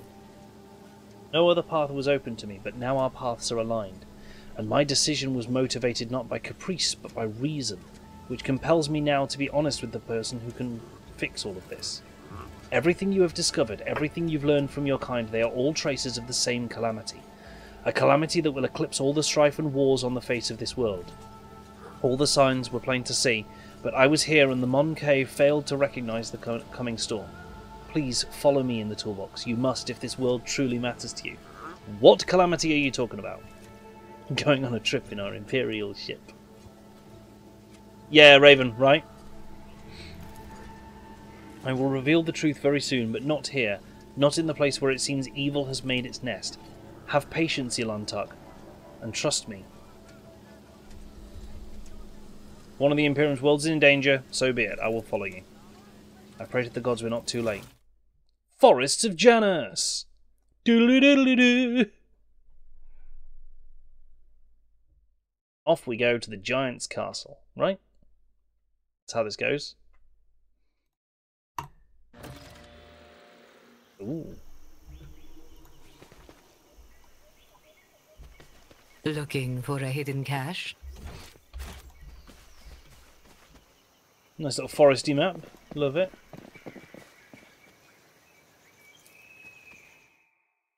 As much as you can't trust Eldar, the Eldar can be trusted from time to time. Yes. Ah, rebels! Colors I have never seen Someone's before. in trouble. I'll turn you into corpse starch.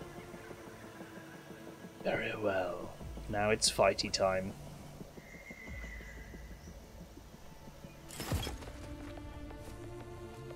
Ooh, that was really yelling, "Stop! Lower your weapons."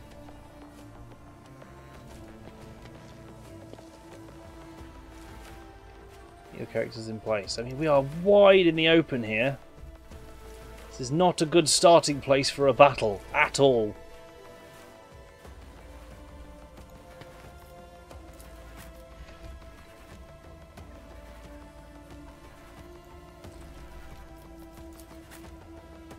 Toolbox is going to make it his mission to end this man pretty solidly. He's got 19 hit points, so you know.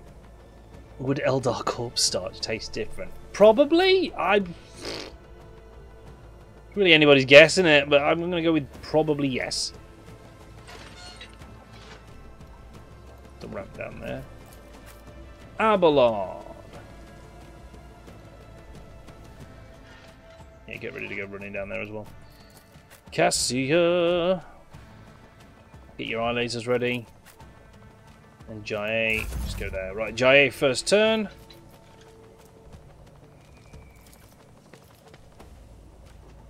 I'd like to, but I can't. Me, never in a No thousand line of bloody sectors. sight. Okay, look. The sniper zone Don't get too cocky.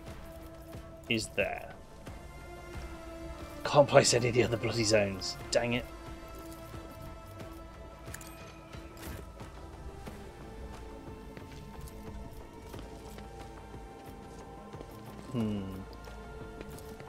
If it serves your cause, another soul slips beyond the veil. Nice. I am not your Xenos pet, monkey. Wow.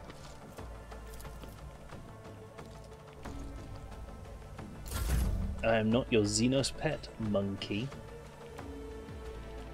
It's a bit rude, frankly. Watch my back. I can do that with the right incentive. That was a lot of missing, Jay. For someone who was right next to the enemy.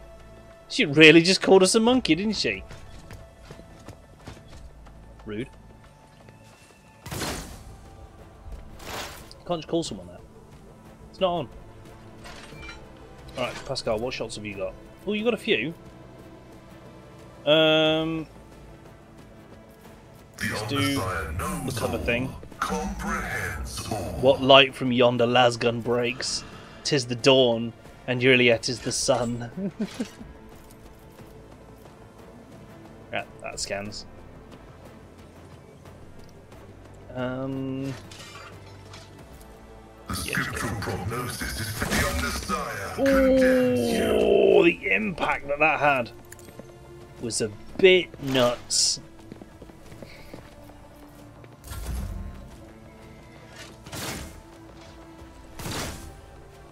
Q Bloodhound Gang. Hear you Bad moving, touch, yeah. no more. Help me, Lord Captain! You're fine, Cassia. You'll regenerate all that damage before anyone knows what's happened. I like this. Next attack at the start of the next turn cannot miss. Quite a cool ability, that. Rebel there. Ripper Rebel. You're probably one of the tougher ones, but I can't shoot those guys. I can not shoot you either. I can just kill you. That's a shame. Boop. If I'm another soul slips beyond Nice. the veil. Nice! What else can you shoot? Something over here? This guy? Ooh, Sharpshooter Rebel. Yeah, let's get him. Give him the hemorrhage. She's got 100 stacks or something. Base lethality, that's it. Also, mustn't forget this ability which gives me an opening.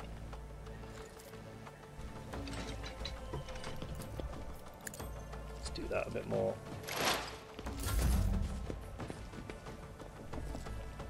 Enemy's moving. You missed, Pascal. That's a shame, isn't it? Go for the eyes, boo!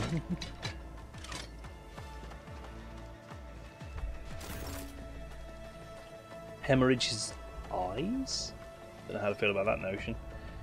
I am a navigator, not a servitor. 3 turns at this point. Heavily armed rebel. Nope. Get hemorrhaged. Nice. That hemorrhage is like 20 damage a turn or something at the moment. It's good. It's really good. Hang on. If I do that and then give Juliet a free turn, not that I can do it again now, but like next time, does she just take the shot? Hope she does. Isn't this a job throw that that. duty demands? Boop. Put dots on everyone and hide for 3 turns. Yes. That's the legitimate combat tactic of the day. Bonk. Damn. Endure. Stand there. Tank whatever comes your way. Can't do anything about this guy. There's Pasquale's in the way. I've seen worse battles than this in my time. Can however do that.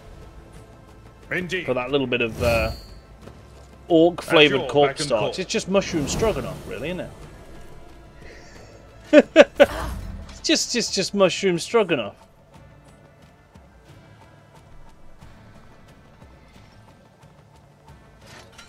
Oh, that rebel's thinking hard. Oh no, it's the sharpshooter.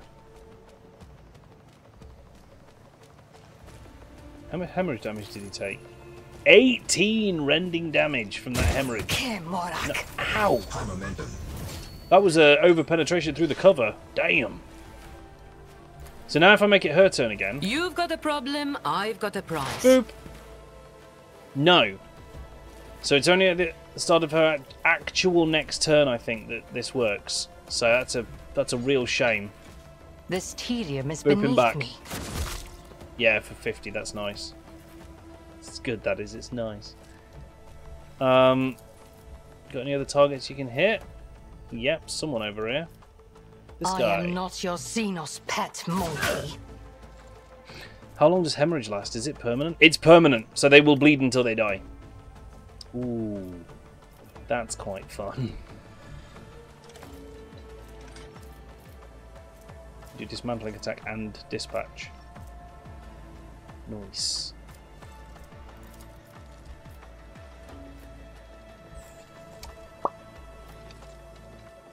Don't really want to waste that at this point. Bleed to death or they heal. Yes, it does get removed by healing, doesn't it? I think. Don't actually know. Now that I made that bold statement, that's definitely the case.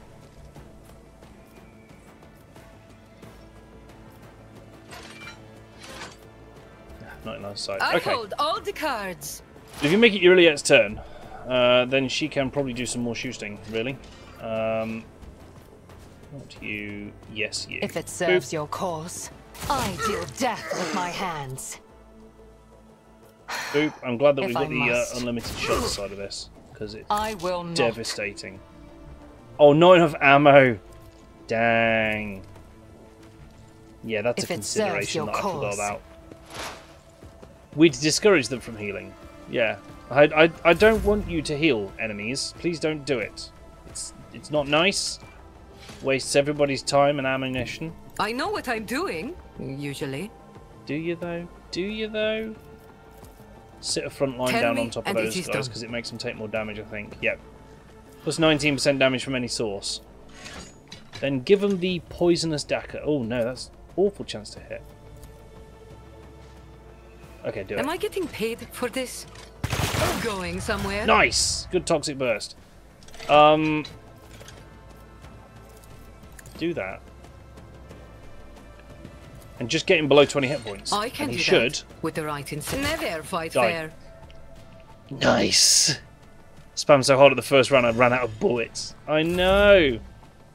I got Uriel to go nuts. And, oh, hello, Combat Servitor. I forgot that you were down there. Die! Die! Die! Calm yourself, sir. Okay, whose go is it? Pasquale. Power weapon. Pasquale, don't care. I could have done so much more then, because I could have analysed firsthand. Call the Bold works as well. Why is that man shouting D in German? Die, die, die. Ooh. Ooh, he's running round.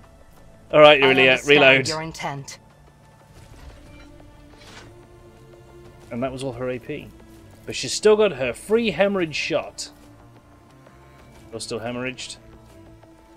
You're If not. it serves your cause. Now you are. See, you get him hemorrhaged, you can just leave him there. Because maybe he's German. Maybe he was a German guardsman. Yes. Kriegsmen everywhere. What was that? What was that? Melter gun. Area attack. I see. So one that lets you use a melter gun a bit like a flamethrower. I'm not accustomed to Free being turn for ordered you. around. Free turns. You're going to take 18 damage at the start of your turn, which will kill you. So that sharpshooter rebel is dead. Rending damage means he doesn't get his armor against it, as far as I know. As far as I know, so that's great. You're dead next turn, so you're not a massive threat. Have we got anyone who's actually currently threatening? I've got 3 targets I can shoot, and all of them are going to die next turn. Well, this guy. No, this guy is, because he is hemorrhaged as well. Interesting. I mean, that's only a good thing, right? You really just make sure that the sharpshooter is dead. I hear you Thank you. moving. No more. Do the buff. If you insist, Still leaves you Lord with Captain. 2 attacks, so you're going to go number I 1 am to melt another his child brain. with grace, at least. Number 2 to melt his Me. brain. Another foe painted black. Jeez, it's just so much damage. Maybe it was German Jesus. Maybe it was DJG, yeah. You never know. Maybe DJG just stepped in as a guardsman briefly there. You don't know. You don't know these things. It's possible. So who's not dead? It's all the folk over here who are not officially dead, isn't it? What if you gave Pascal an extra turn in which he doesn't have a limit to his abilities? Bloody hell! I know we built him as a sniper, right, but he is also an obnoxiously powerful melee user with that power axe. Like, that's kind of nuts how strong that is. Heavy is the tread of Take a his step forward. faithful.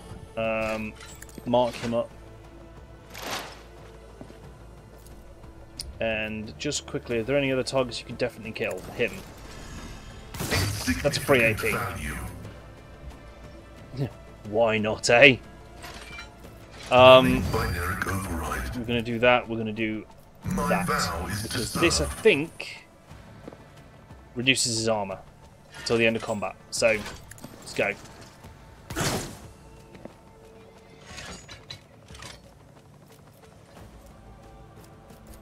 The Omniscient knows all, comprehends all. Damn. Armor 58. Still very impressive, though. Cassia, are you done now? You're actually officially done. You've finally finished your ungodly turn.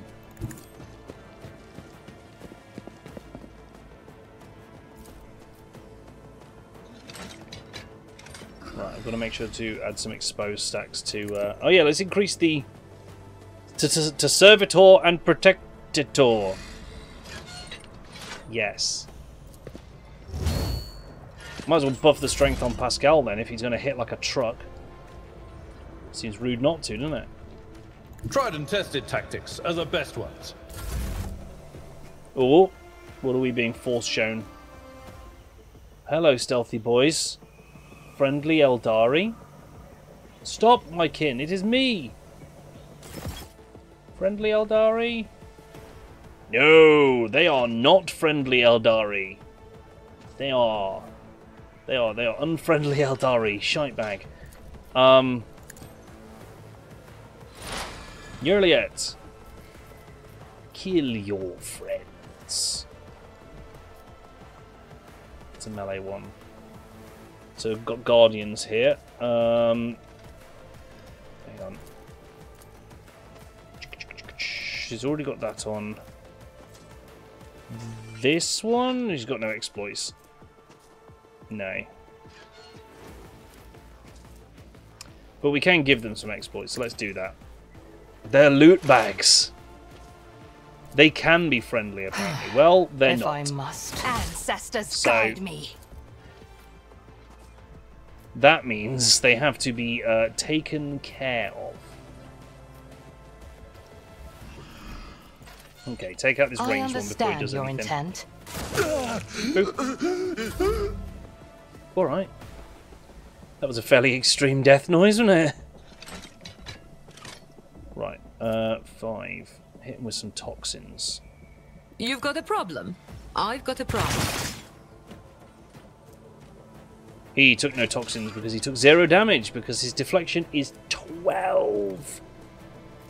Oh boy, okay. She cannot hurt him. Just for the Don't get record, too she is cocky. not capable of hurting the combat servitor. In the slightest. You jest, surely. Why can't you buff your Iliad? Am I getting paid for this? It's a shame. Grenade. I could have grenaded. I've got some crack grenades, haven't I? Could have used a grenade. See, I think the Eldari are probably going to also attack the dudes. I think they're just going to try and stab everyone. It's going to become a multi-way free-for-all. But, and it's a big but and it cannot lie, I do absolutely need this combat servitor to be the dead. Advancing. I'm however going to move away from it for the time being because,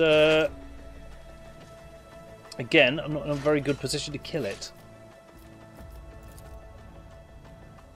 Yeet? Nope. No yeet. As the tactical imperative dictates. Okay, Rebel Bro. Okay, this is Juliet's turn. Who have you not killed yet? This guy, basically. You cannot force me, Owlcat. Oh, no line of sight? What do you mean no line of sight? Right, Juliet, I need you to just kind of... There we go. I am not Pop your that back Xenos pet, monkey. If it serves your cause. It's really aggressive. Really aggressively says the word monkey as well. Bang out, Lorda. That is beneath Now, me. ruin your buddy's This day. tedium is beneath me. Fortune favors the 62. swift. Free shot. Only 3, but he's got the hemorrhage effect on him. That guy's hemorrhaged. So he's about to die. He's dead. The veil. 2 Ripper Rebels with hemorrhage, both died. Haha, that's effective. Alright, Cassia. Battlefields are His armor always drowned and deflection in scarlet. can't stop you, hun. If I may, Aurelia, have you got any targets left? Yeah, you do. Take him out. I understand your intent. I hear you moving. Nice. No more. So strong. Anyone else? No, basically. Okay. Well, that was the free turn, and then we're just gonna what's your willpower at? 100. Your willpower is at 178. Oh my god. Reveal the light and mastery of time, both providing plus 40. Alright, 67 stacks of blow them away. This thing's got 181 hit points left. It's as duty dead. demands. And his friend, I'm not accustomed to being almost ordered dead. around. Toolbox, finish him. Dun dun dun. Bonk. Oh! I mean, the last one is absolutely going to die of bleeding, right? 250 eye laser crit, yeah. Elcrabs, did you see last stream when we got a Forge Fiend to fight? And we eye laser crit for over 300 damage. Killing it in one hit. It was a boss. It was a boss that had over 300 hit points. And we managed to use Cassia to one-tap it. Why are we looking over here? What's going on? What's happening, game? Oh, look, more Eldari. They've turned up a bit late. Most, if not all, of their friends are already technically dead. Don't get too cocky. So one of the reasons Cassia's getting strong at the moment is because we've got 2 officers. And having 2 officers allows us to do... oh no, that's the same guy coming back in on basically his board edge again? If I must. Alright. Oh, he dodged it. I Have am another one. not your Xenos pet, monkey. Oh. He's got 1 hit point left. Another Boop. soul slips beyond the veil. Okay, so... Ooh. Juliet's usually dispassionate face is contorted in a grimace of pain and rage. Your elucidator activates when she begins speaking in her own language. That's the thing that the Inquisitor gave us, by the way, that lets us understand Xenos. I swear on Cain's riven heart, Muaran, that you will pay for your treachery. May Morai Heg sunder your fate and cast it away. May the blood of Eldenush flood your throat.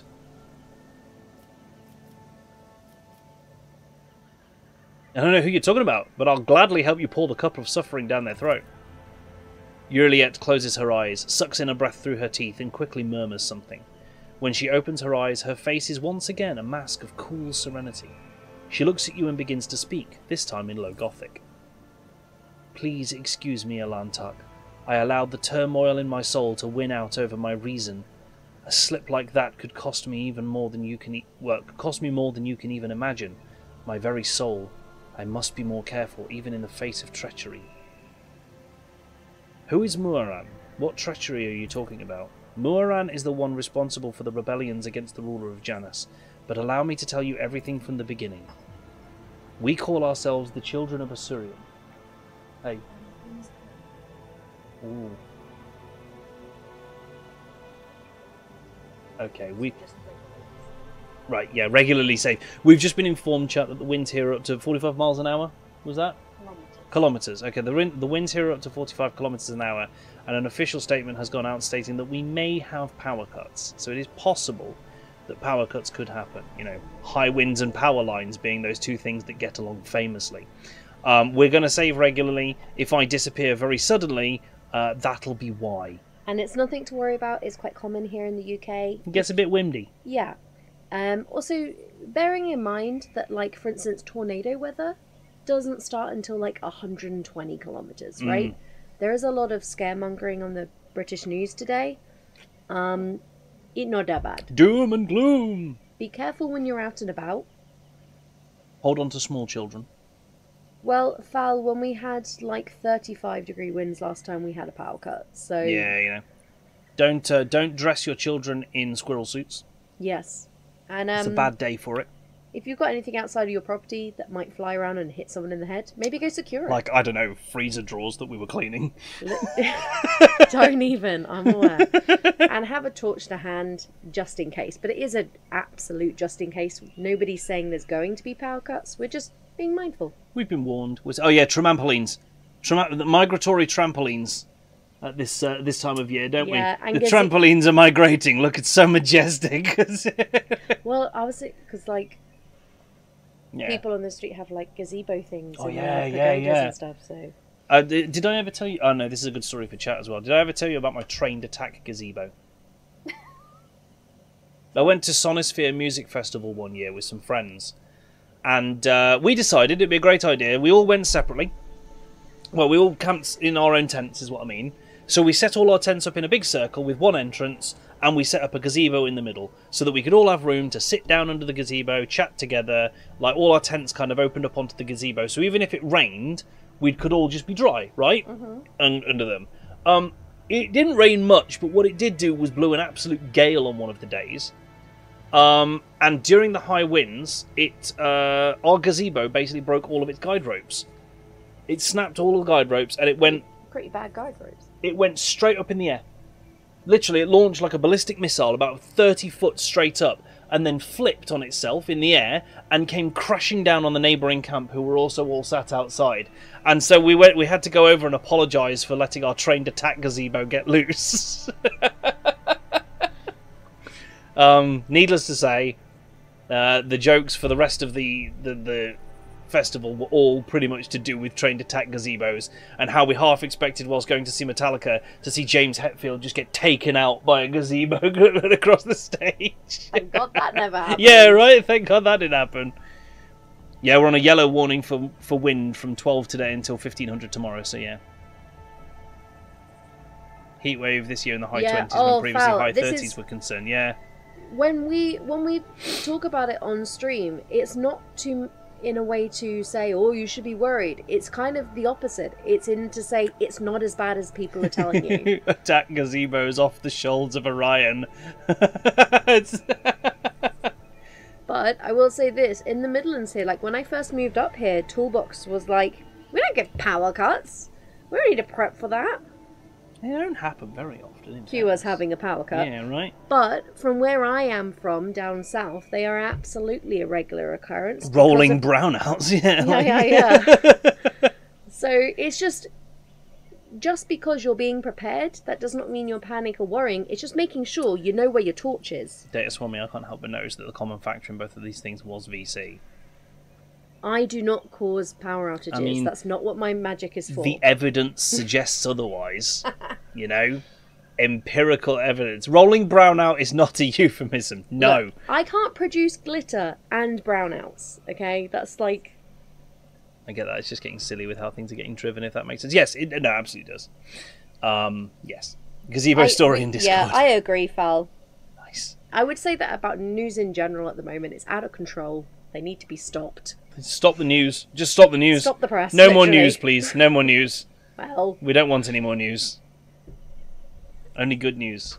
Do you know what? That'd be a great one. If you made a news program that was just called The Good News, and they only reported on positive, happy stuff. Ironically, that's happened, and then they also got swept up into everything. Sad. Look, I need I'm to read the saying is check gazebo your story sources. to chat. Make sure that you've got your ketchup, your mustard, and your mayo in order. Yeah, all your sources. Eric and the Dread Gazebo. Is this the one with the D&D game? Yes. So this is I've seen this before. But this is absolutely the origin of the gazebo story, and it's what Josephson keeps referencing, and Tomo references occasionally. But you need to hear this. So in the early 70s, Ed Whitchurch ran his game, and one of the participants was Eric Sorensen. Eric plays something like a computer. When he games, he methodically considers each possibility before choosing his preferred option. If given time, he will invariably pick the optimal solution. It's been known to take weeks. He is otherwise, in all respects, a superior gamer. Eric was playing a neutral paladin in Ed's game, and he was on some lord's lands when the following exchange occurred. So, Ed, the DM, you see a well-groomed garden. In the middle, on a small hill, you see a gazebo. A gazebo? What colour is it? It's white, Eric. How far away is it? About 50 yards. How big is it? It's about 30 foot across, 15 foot high with a pointed top. I use my sword to detect good on it. It's not good, Eric. It's a gazebo.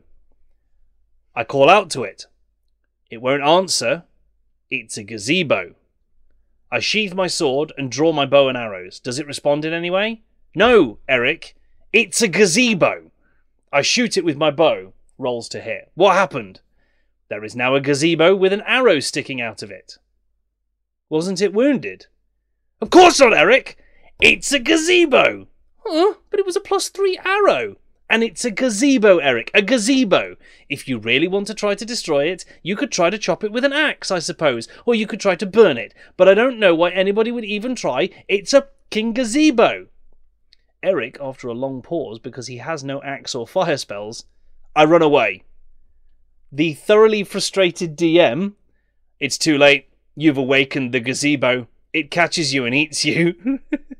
Maybe I'll roll up a fire using mage so I can avenge my paladin. And this was basically one particular gamer who somehow had never come across the word gazebo in his life.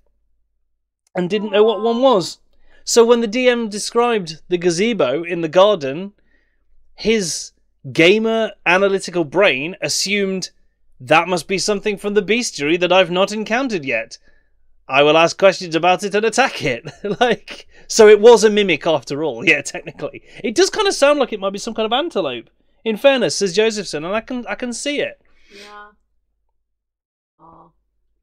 However, since then, the gazebo is a running joke in D&D and sort of D&D style games. In Munchkin, one of the cards, and actually one of the highest level cards, is the gazebo. It's level 20, and you must face the gazebo alone. No other player can help you with it.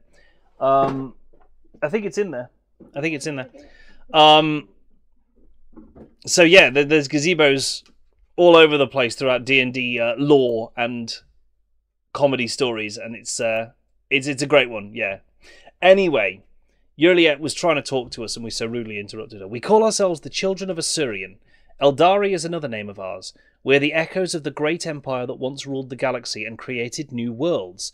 The planet that you call Janus is one such maiden world, the Lelathan, a haven that our ancestors made for their kin.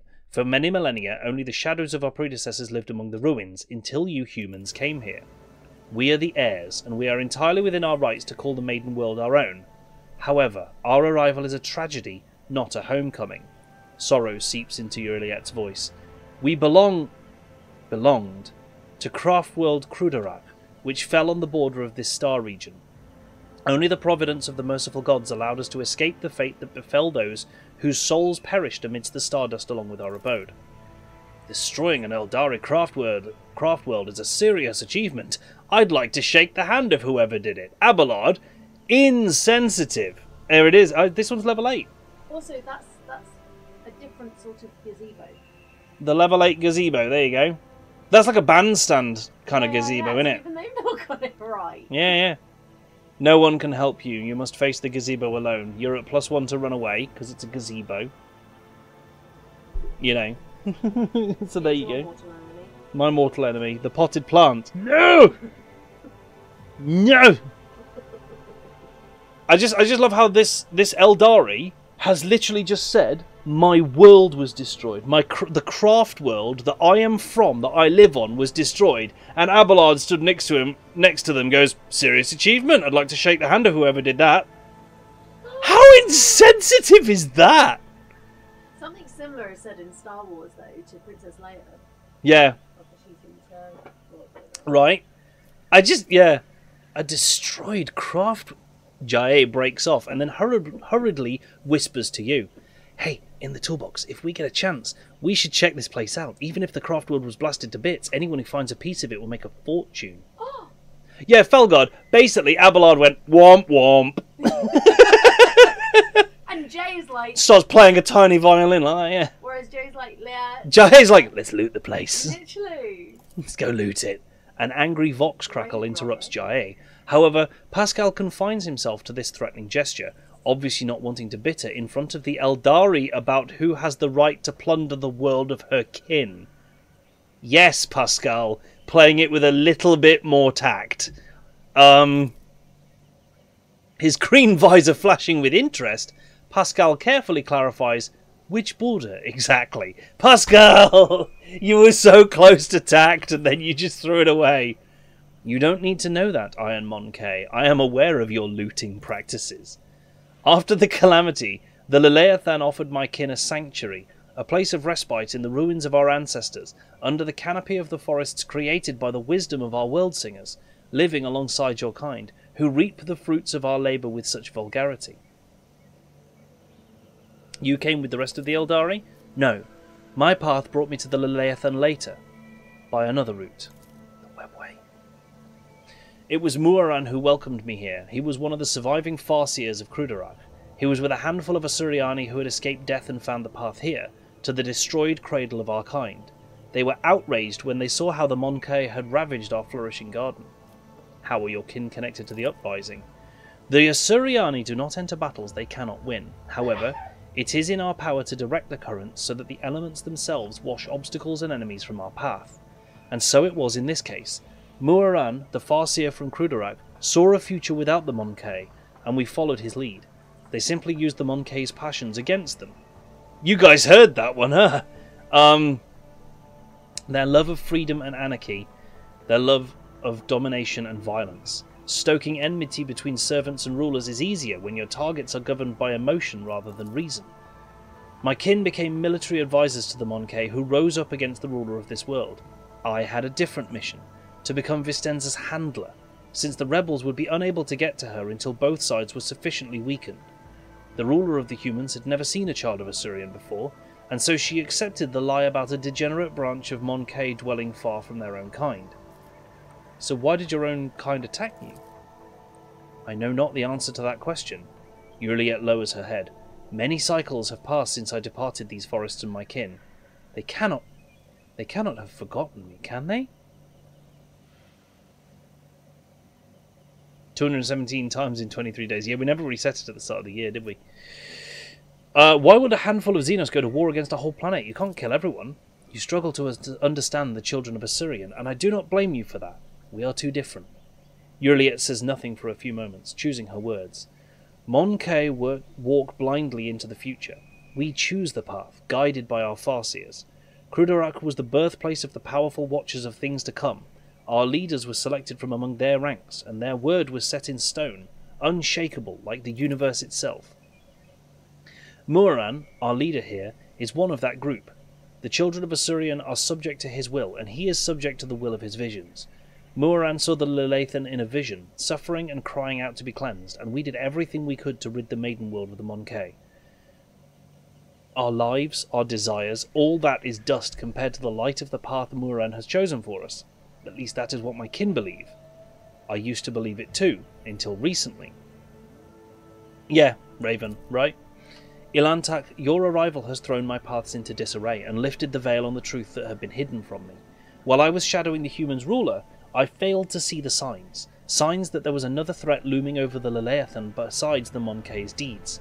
The threat should be familiar to you, as it is to other intelligent species in the galaxy. We call it Scylan Thresh, she who thirsts, goddess of chaos. Scylan Thresh and she who thirsts are the names the Eldari give to the chaos god Slaanesh, their ultimate enemy. Slaanesh is the god of passion, excess, and forbidden pleasures, and is known for his fickle and treacherous nature. The Leleathan's world spirit senses the threat, and resists as much as it is able. The living things that inhabit this world are becoming its weapons, weapons turned against the Monkey. Poisonous plants, rabid beasts, these are all like a blade in the Leleathan's hand as she fights the coming of Scylan Thresh. So I think that's right then. Yeah, I was thinking Nurgle, but it looks like you're probably right, guys. I think the nobles of this world have gone a bit Slaanesh-y. You know. And that's the issue. The signs that have been revealed to me, they all indicate the presence of corruption on this world. Tendrils of corruption may be threading through the world spirit, poisoning it even as we speak. But for corruption to take hold on the planet so quickly requires effort. Effort directed by the will of another. I believe Vistenza Viat is in thrall to the will of Scylan Thresh. What? Vistenza Viat? The governor who has duly served the dynasty and the Imperium for decades? In the Toolbox, I hope you will not stand for such scurrilous slander aimed at one of your finest servants. As lamentable as it may be, the Imperium's history knows many cases where even the most steadfast followers of the Creed would turn away from his light. Governor Viat had to tap into many fountains of knowledge to turn Janus into a prosperous agri-world. Perhaps one of those founts became her undoing. Slaanesh is what corrupted the Eldar and made to dark Eldar. Yes and yes and yes and no and yes. Yes. So Slaanesh, basically the Eldar created Slaanesh. The Eldar got so hedonistic because they ruled the galaxy. They were this star-spanning empire, the Eldari. And they got so hedonistic that they basically ended up creating the Chaos God Slaanesh through their own excess. You know? Now, as a result, yes, the Dark Eldar split off, but they don't actually, if memory serves, they don't actually worship or follow Slaanesh at all. In fact, they loathe Slaanesh.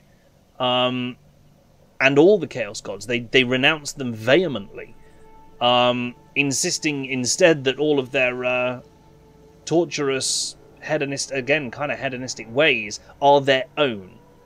And not those of the Chaos Gods. It's kind of interesting. Hey, Creepy! Thank you for the lurk. I appreciate you. I hope you're having a great day today. Welcome on in.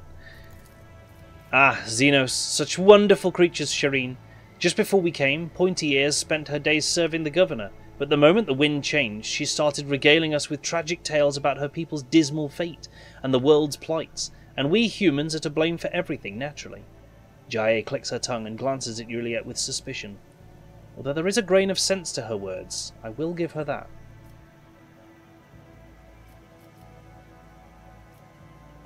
Maybe Vistenza is tainted from consorting with the archenemy. We will have to find out for ourselves. Yeah, we need to investigate. Perhaps the signs I uncovered have failed to convince you. I pray to the gods that other proof, something more comprehensible to you, will emerge to sway your opinion. Scylan Thresh is deceitful and cunning. She subtly penetrates the soul, offering false perfection, luring victims into her web with promises of a wicked ideal. The ruler of the Monkey perhaps does not even know that her soul has been corrupted. If we want to meet with the leaders of the Uprising, we better keep moving. So I think, yeah, like, if that's the case, if she's Slaanesh, it explains a lot. It explains a lot, really. Oh, hey, we've got a level up as well. Nice! Guys, go downstairs and loot. You're going to have much more luck from down here. How can one find the right way without his I won't be light? surprised if that's true with what's been described happening on here so far. Hey, Maury! So far in this game, we've dealt with one Tzeentch cult. Oh, Meltagun! I'm sorry, chat. Hang on. Important thing is happening. Meltagun 50% armor pen. This is an anti-armor cannon, and I'm really tempted to... I want Argenta to have it realistically. Okay, I want to make sure I get these Eldari looted. Just in case any of the stuff's better for Juliet. So this guy has got Spirit Stones, Xeno Artifacts cargo, but also Quest.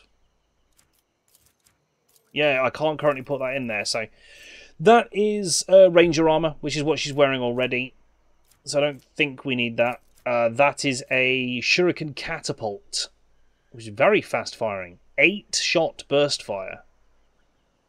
Which would be hilarious in the hands of a soldier with the rapid fire skill, right? 16 shots. But yeah, I'm thinking sidearm for her. At least to give her an alternative for the time being. Now, the other joyous thing is... oh yeah, Jaya can use them as well, can't she? Ooh! Jaya's using pistols. I really want to do a pistols character and get her dual wield. Because I don't think she's got dual wield at the moment. Oh well. But she can use the Eldari Chainsword, which is... technically better than the Ghost Sword in damage. Lacks 5% armor pen, but I think that the damage is better. So she's got twin chainswords now on her back. Those are both Eldari. But, what does that require? Drukhari? Or Eldari? Eldari. And then she's got an Eldari pistol and a Drukhari pistol. So we'll reconcile those at some point. As to Uriet, I'm going to get her to use this as a secondary for up close and personal hosing down of enemies. It goes burr. It goes burr. Right? It absolutely goes burr. But that Ranger armor is what she's already wearing, so that can just go to cargo. Nice thing is, all of these are Xeno artifacts, which are quite good trade-ins with a lot of the factions. Certainly the Explorators and Fellowship of the Void. Oh, and the Kasbalika mission. Yeah, like 3 out of 5 of them want Xeno artifacts on some level. Oh, is the armor good for Jaya? I hadn't thought about that, but I think it might be. Hang on. That's a great point. I hadn't even thought that that might be a possibility. Split those out. Take one back in. Can she use it? Because she's got Eldari weapons proficiency. But I don't think she can use the Eldari equipment because that Ranger armor is fitted for an Eldari body. That's the difference. The weapons, you can get a hand around those and use them and figure out how to operate them. But I think the armors are what make the difference. Like, Uriet can't use any human-sized armors because they're just not fitted for her. But similarly, yeah, we can't use these armors, but that just means that all the Eldari armor we find can go into cargo. You can equip that. That's for officers. Melter gun. Oh shit, Abelard can use that. Yeah, the art rifle's fun, but melter gun. Like, but melter gun. And I've got a combat shotgun, which is kind of baller. So I'm going to stick with that. Seems to be too curvy for the Eldar armor. Yeah, basically, humans are. Anything that's not an Eldari, in fairness, is too curvy. Why are you on Assassin? You're a Vanguard. Ooh, what did we learn? AP increase! Everybody gets +1 action point at this level. Oh, that's huge. That's massive, that is. More toughness. You're a Vanguard. You're just about tanking like a beast. Right, you really Assassin. AP increase. I mean, yeah, ballistic skill's good, but now I'm kind of thinking... She's not bad at hitting anyway, and she's got a sniper weapon.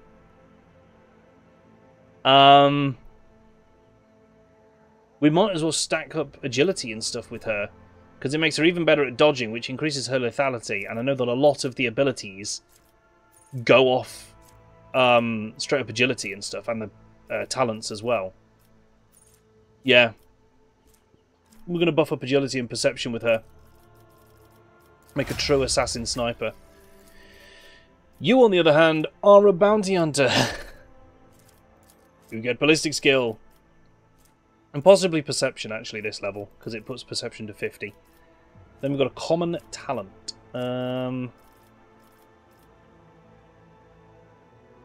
Tough call. Tough call. What are we thinking, folks? Took fires of the forge, deflection against burning. First attack in combat with any plasma melter or power weapon. Oh, here's an alternative. Here's a genuine alternative. We could change Pascal from being a sniper to using a melter gun. Ultimately leaving him bounty hunting. I mean, if we go for heavy weapons with him, we could ultimately leave him in a position where he's bounty hunting with a multi-melter, which would be piss funny. Because he gets this bonus. Additional damage to the melter weapon equal to 6. And that's his int bonus. And then half his int bonus for the rest of combat. Which is quite nice. We can get him in heavy armor. You know? Like... and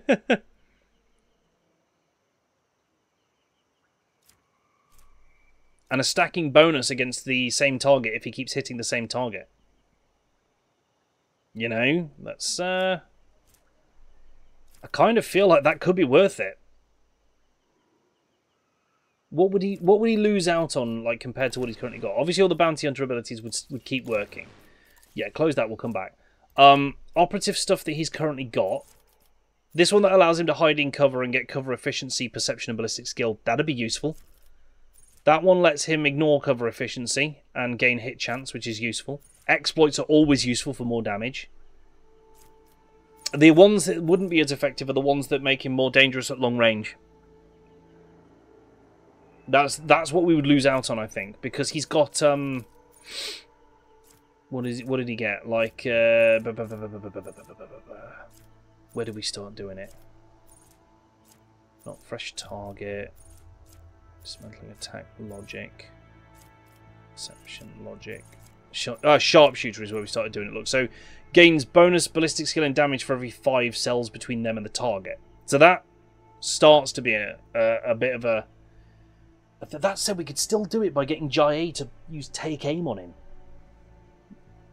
because that increases the effective range of his weapon. And even using the melter gun at maximum range, that would still increase his damage by another 6. Could always re-roll him. I'm kind of down with that, because Aurelia has got this whole sniping thing very, very locked down.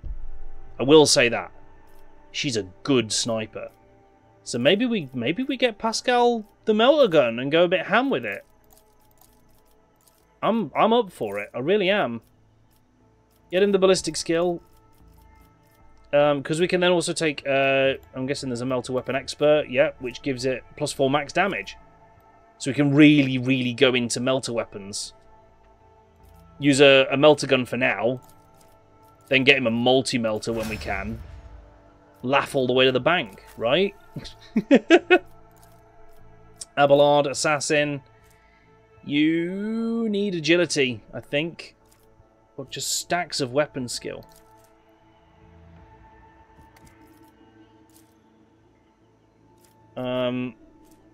Agility would give him more dodge, but we're going to make this guy... I think I kind of decided I'm going to make him a heavy armoured assassin, which isn't great. It's not a good combo. So maybe I need to go ahead and not do that, right, chat? Maybe I need to go ahead and not try and make Abelard that. But again, he could be agility based.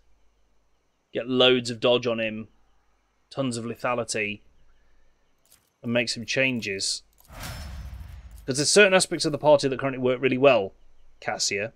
And there's certain aspects of the party that just haven't quite come into their own yet. Willpower. There's never an excuse to give a Cassia anything that isn't willpower, as far as I'm concerned. There's just not. If you've got the option to give Cassia more willpower, you do so. I did realise something that I have been missing out, and it's quite important, actually. Finish that. Have you got the feature that makes your officer ability stay? Lasting impression, yes. Because buffing up her fellowship means she can use voice of command. Plus 19 to all characteristics for 1 round. And then half of that for the rest of the battle. We need to be hitting Cassia with that turn 1. For more willpower, obviously. You know? It's a non-brainer. No-brainer. Non-brainer? No-brainer? We'll go with it. We'll go back to not with us in a bit, so I'm going to keep... No, we need to learn to use it. Right. Swapsies then. Abelard, put that back on. You take the melter weapon. Look at that beast. So it is... Only range 3? Even on the single shot? Hang on. Are you kidding me? The single shot's only got a range of 3? 6 cells. Oof. That is short. It's a real D-brainer. Boosted cast is a real D-brainer for the enemy, yes. Oh, I did not appreciate how short range that actually is. He gets the bonus with plasma weapons as well, though, I think, right? In which case we could give him a plasma gun for the time being, because that's range 10. Not as deadly, though. A single shot with that is 2 AP. Jeezy McCreasy. It's not as good as I hoped. Now, I'm hoping a multi-melter's got a longer range. You know? Because they do in the tabletop. In fact, if this goes anything along the lines of the tabletop, it will be range 12. If it goes anything along the lines, because a multi-melter's got twice the range of a melter gun. Or maybe we can find some other pattern melter guns at some point, which might have longer ranges. That'd be good. That'd be great. So where is this thing I just took, and how do I increase his reject the flesh as well? I'd love to learn how to do that. Plasma melter or power weapon. So he's got the bonus with his power axe as well. It's pretty neat. Maybe we just leave him with the las for now.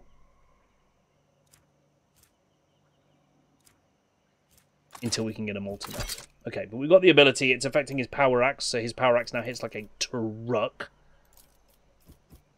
As if it didn't already, but if we buff his intelligence up, it just adds more damage. Great. Give that melter gun back to Abelard, because he tends to be up close and personal. Yeah, and we'll go with that for now. There will be changes. Now I'm just saying the in Spanish. I'm just mixing up what languages I'm saying the word the in. That's what tonight's stream's about. How many languages can Toolbox say the in before it gets weird? I need no farseer to guide my future. Smoothly played, team. Yeah, more artifacts and stuff. So shall it be. Loot and goods are. Loot! I tell you what, we've looted a lot of chainswords. If nothing else, so many chainswords over the course of this. Cargo. Some more cargo. What's this? Low sticks. Hey, provisions. Nice. I'll guide your vessel and lead you on your way. Not looted yet. Where's this? Ah, it's just a rebel. And around here, I sense something nearby. Steady. Marksman rifle. Nah. I have traveled far. It ain't better for the Eldari, and it ain't better for Pascal, so that's unexplored. There's something down, yeah, somewhere. Ah, there. There it is. Welcome to the loot section of a battle. We run around after the fight, getting as much loot as we can, I think. I've never wandered so much before. That's up on that landing pad, isn't it? But I can't get up there. I don't think. Yeah, no.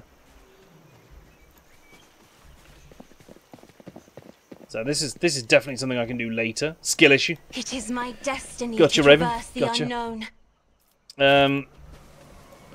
So this is a trap here. Now, can I sneak anyone past? Who's got best? Ooh, best Lore Xenos. That's an interesting one. 30, 80. I'm gonna guess it's probably Juliet. For now, I need to find the As a answers. Xenos herself, she's probably better at for disarming a simple things. monkey. Did you hope to The see weathered an runes are Azariani completely fail? unintelligible. Interesting that these trap disarms are Lord Xenos. So that's kind of cool. I have learned much in my exile. Yeet someone. Right. Marching on. Ooh. Some warplaw stuff there, look. Yeah, by not having, oh, there's goods there. Right. Don't mess this up. 65%. Hajit! Watch your steps. Got it. Oh, hello. Demolition. Who's going to do that? Her again. It's fine. Nobody was hurt. Because no one was actually in the radius of it when the frag grenade went off. Speaking of frag grenades, M40 autogun we decided we didn't want, but I'll take the grenades and the first aid kits. Data slate with notes. I know it's been tough for you since the meeting by the ruins.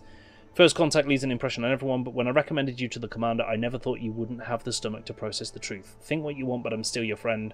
I don't want anything to happen to you because of your own stupidity. I saw your bag with the packs of Nutribars that our lads brought from the settlement, and if you thought no one would notice a couple of clips missing from Torban's backpack, you thought wrong. I know, Tomo, yeah. Return the goods. You know every Nutribar counts these days. The stuff that grows in the forest is no longer edible, and we're in need of weapons more than ever. I can guess why you need all this.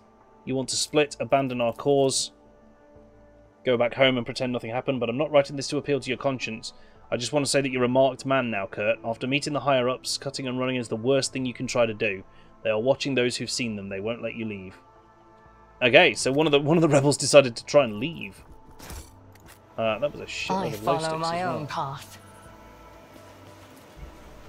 Guaranteed success. Okay, so we've got a bit of a warp lore test here. Light of terror, guide our way. Damn it! I mean, just bad luck. Failed.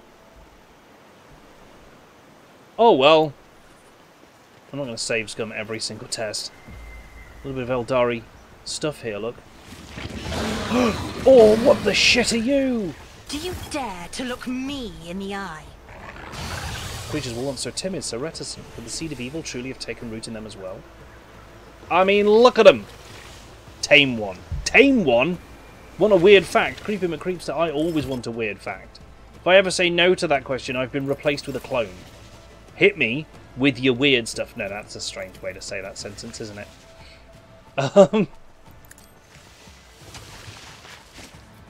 Let's do... You've got a problem, I've got a prize. And let's encourage snipers to be at the back.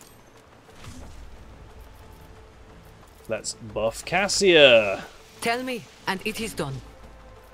Let's give Cassia a turn. I've just realised. Hang on. With the right oh, I can't chain turns, so she can't use Bring It Down when she's had Bring It Down used on her. The sound a Murloc makes was created by designer Tracy W. Bush gargling yogurt. I love that. I also simultaneously kind of hate it, but I more love it, so that's important. Okay, so she's got 3 action points. So actually what she can do is she can start annihilating one of these. Janusian Lacerax. I am a navigator. Oh my god, well that's one of them basically dead, isn't it? Who else is taking a turn? Euriliet is. So, boot the other one? It's taking like a 32% bonus damage. Boop. Cassia almost ended this fight before it started. What the hell?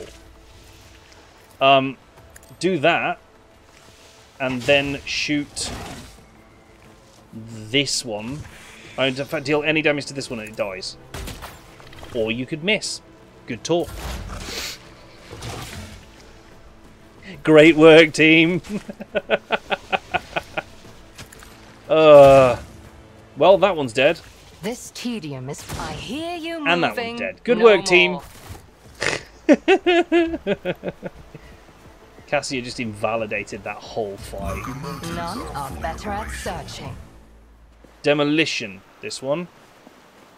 Let's just move away from them, so that at least only Euriliet will get hurt. Take one for the team. A trivial task. Oh, she's done it. 60% chance, because it's a -10. Okay.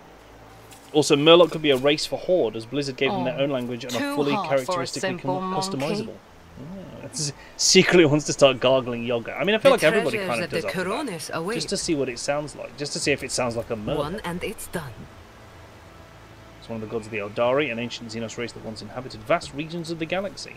Awareness. I have learned much in my exile.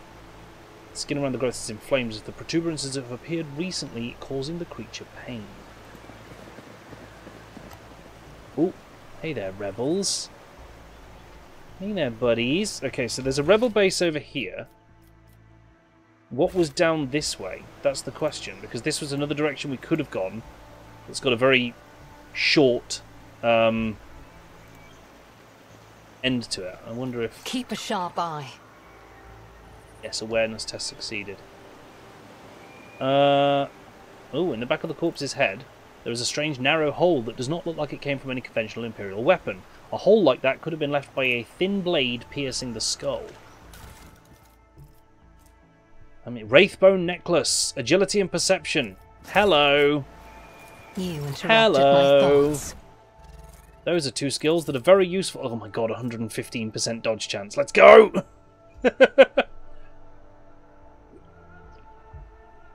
She is the definition of a dodge tank at this point already, isn't she? And we've not really even started, like, building her. She can now also dodge God. Yeah, you know, as you do. She's got medpacks and Eldari grenades for the hell of it.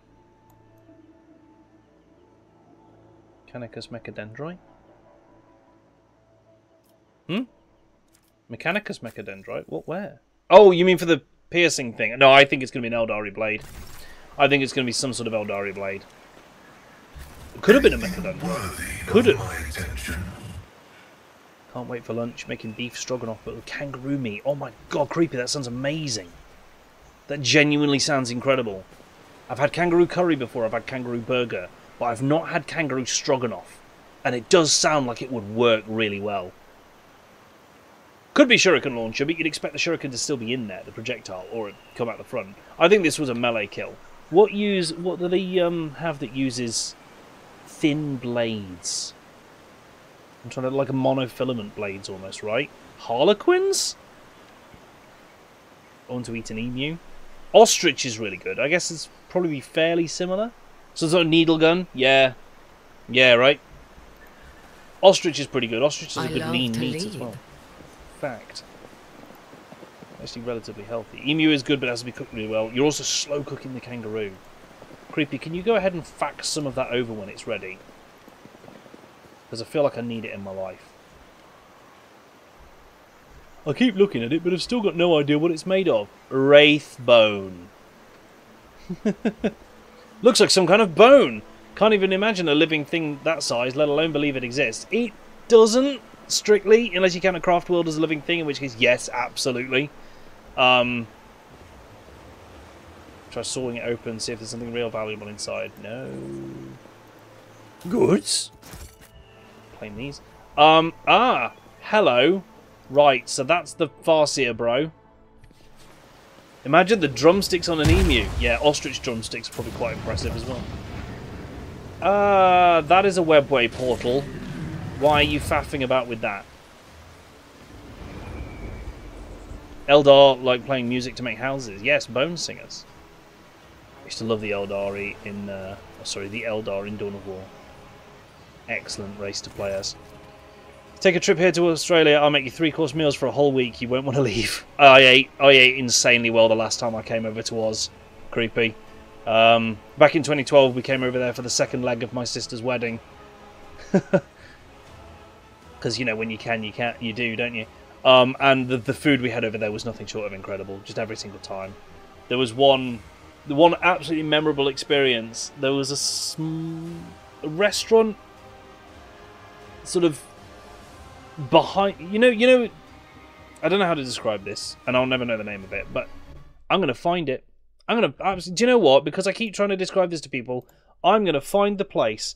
Maps.google.com. Sydney, bloody Opera House. That's where I'm starting my search, because it was like literally... So if you... The little bit where the Opera House pokes out of the land, it was just behind there. So it would have been somewhere around one of these places. And it was a really, really nice restaurant on the second floor of a building. And I'm never going to remember the name of it. I'm never going to remember the name of it. You could legally get turtle and dugong. Amazing. But basically, we went to this place. We had a 12-course taster menu at it. And it was... my only gripe was small portions, because I hate small portions in all senses. But it was absolutely incredible food. Every single bit of it was amazing. But yeah, it must have been somewhere like here. Right in Aria Restaurant. Was it there? Was it Aria Restaurant, Sydney? Was it that one?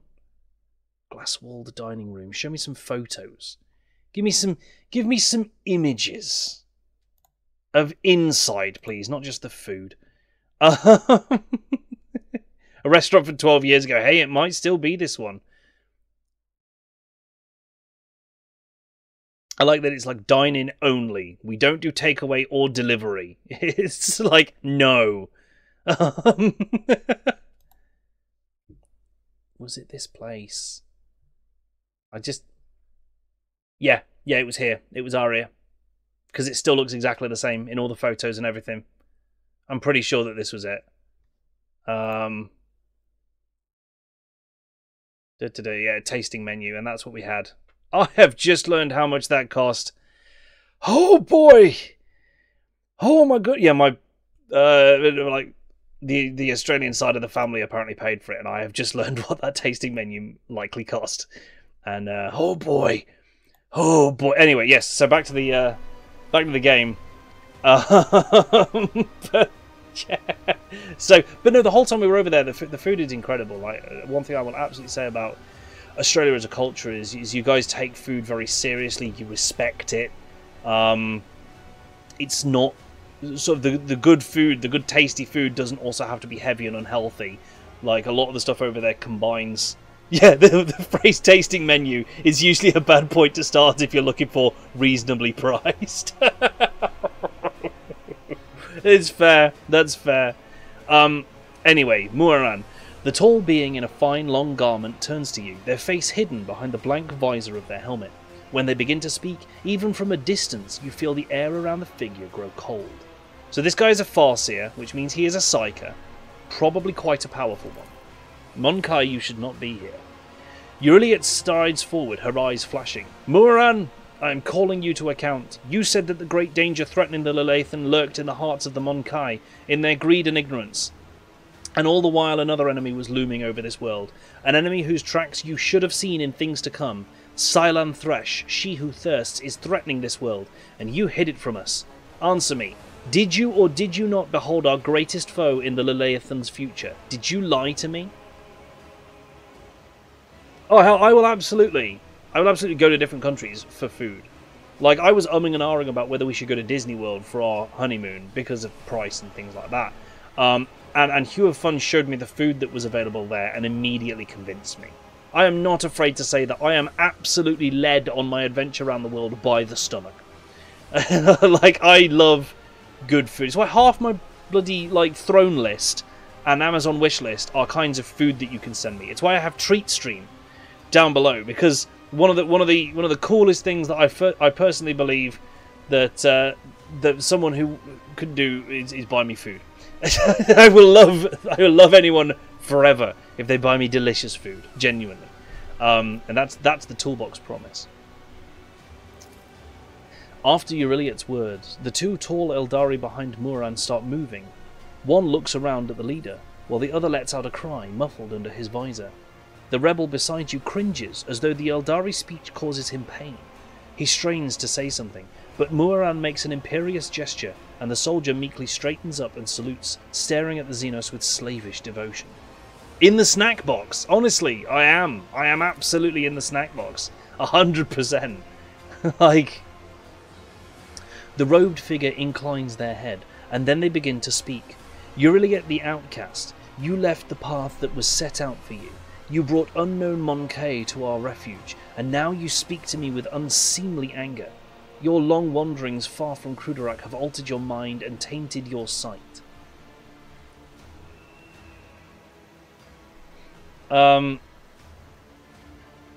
Do I not keep snacks in my toolbox? Normally I do, but I have eaten all the snacks, and now I'm sad. Normally I have so many snacks. I'm a really, really snacky person. But I have run out of snacks, and there's a little bit too much month left at the end of the money, so I haven't been able to go snack shopping again yet. Not that I'm angry. But yeah, one thing I got this month, which was really, really nice, was a snack box from I forgot the name of it already, but it's all pig-based snacks.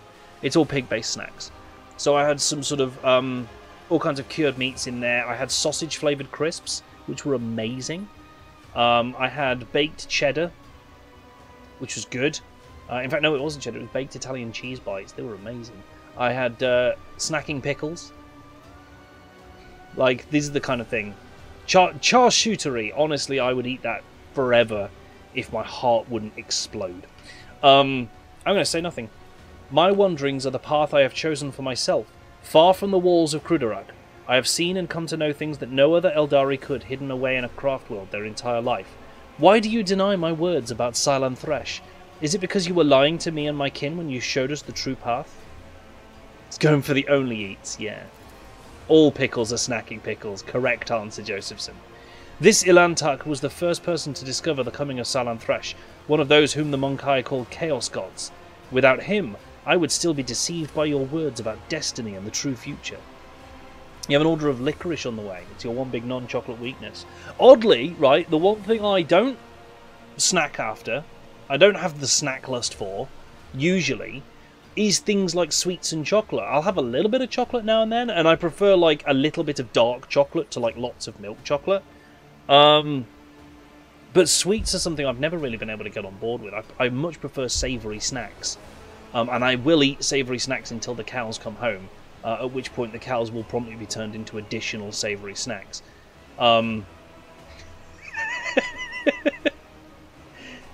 Would I be opposed to an Australian snack box if you can make one and send it? Because of strict laws there with food. I mean, I would not be opposed to snacks. I would not be opposed to snacks. Like, some things can't be sent. Yes, no, I do know. Certainly with regards to import-export, the laws regarding sort of food and plants and anything like that, anything agricultural and stuff, are very strict in Australia. I do know that, yes. Some durian should not be consumed.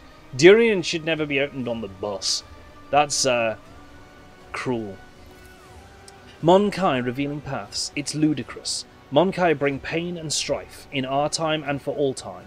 How can you trust a Monkai after what we taught you, after hearing the sorrowful song of the dying world? Muran turns his head toward you. It was not chance that brought Kruderak down. Monkai destroyed our ancient home, stripped us of our defences, doomed us to wander amidst the cold stars. Someone was fined 15k for trying to send 20 kilograms of chocolate to the US. I mean, yeah, don't send a fully roasted kangaroo. A whole kangaroo roast in the post. Go. The colours of these Xenos are painful to behold, but there is just as much pain in their hearts. Or could it be fear? Despair? I cannot tell. The hues are too strange, too... Ah! Cassia flinches, and a trickle of blood runs down her cheek. You can send kangaroo jerky. Ooh! Ooh! Ooh! I kind of want it. Used to subscribe to a Japanese snack box company, good but expensive. I can imagine that. I can imagine that, yeah, absolutely. In the bento box. I love bento. There is a Japanese place near us, a Japanese takeaway and restaurant. And it's authentic. It's really authentic, and it's really, really good. And they do bento boxes. And unfortunately, they only open on certain days of the week. Today is not one of them. They are also quite spenny. But dear Lord, they are delicious. The food that they do is just... If I ever come into a big chunk of money that I have the ability to spend frivolously, one thing I will do is order a meal from there that just contains all of the things I've always wanted to try, but never felt like I could afford. Like, we'll order the bento box from there, and then we'll look through all the sort of sides and extra dishes that we could... Here's have a look at what you could have won. And kind of go, oh, I really want all those, but we can't afford them. But if I... Yeah. Have I tried a traditional hangi cooking underground? I don't think I have, no. I don't think I have. So there you go. I'm sorry to hear that your home was destroyed, but I wasn't there and know nothing of this calamity. Muaran gazes at you intently. If these words had come from an Eldari, I would have believed them. But you are merely a Monkey, a plaything of your own passions. Any emotion that takes hold of your soul can drive out all trace of reason and honour. You are playing with words and avoiding the question. Notes of desperation and rage are creeping into Euriliet's voice now. The Leleathan is under threat from our eternal foe, and yet you are more concerned about the presence of the Elantak than the corruption that is flowing through the veins of this world? Did you never consider that your war might simply be hastening Silanthresh's triumph?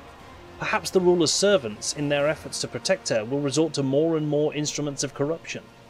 Yeah, and the Eldar says the humans are xenophobic. They really are themselves. No, the Eldari are super xenophobic. But it's interesting. From the humans' perspective, so human xenophobia in the 40k universe is born out of an idea of this inherent superiority, right? Humans have the Emperor. They believe that the Emperor is... I mean, he told them not to, but they believe that he is a god. And in fact, really the god. And that everything he says is right, and that because humans came from him, humans are the only true race, as it were. And that's why mutants are frowned upon, Xenos are frowned upon. Everything that isn't human is frowned upon by the humans, and it's because they believe that they came from the Emperor, and therefore they're superior. On the other hand, the Eldari, they are super xenophobic, but in a very different way. They're super xenophobic because their hedonism and passion created a chaos god, and they want to make sure that that shit never happens again. They're super xenophobic because all the other races they encounter are, kind of like they're saying here, slaves to their own passions. Not as logical as them. Not as Star Trek Vulcan as them. And so they're super xenophobic because they have millennia of experience in why passion is bad, and they are haughty, as it were, about it, kind of thing. So I guess it kind of comes from a place of superiority as well, but in a different manner. To be fair, saying someone else is a xenophobe is not the same as saying you yourself are not one. That's fair. Although pot kettle black. Spanners, the Eldar were one of the reasons for the collapse of the golden age of humanity. Yes.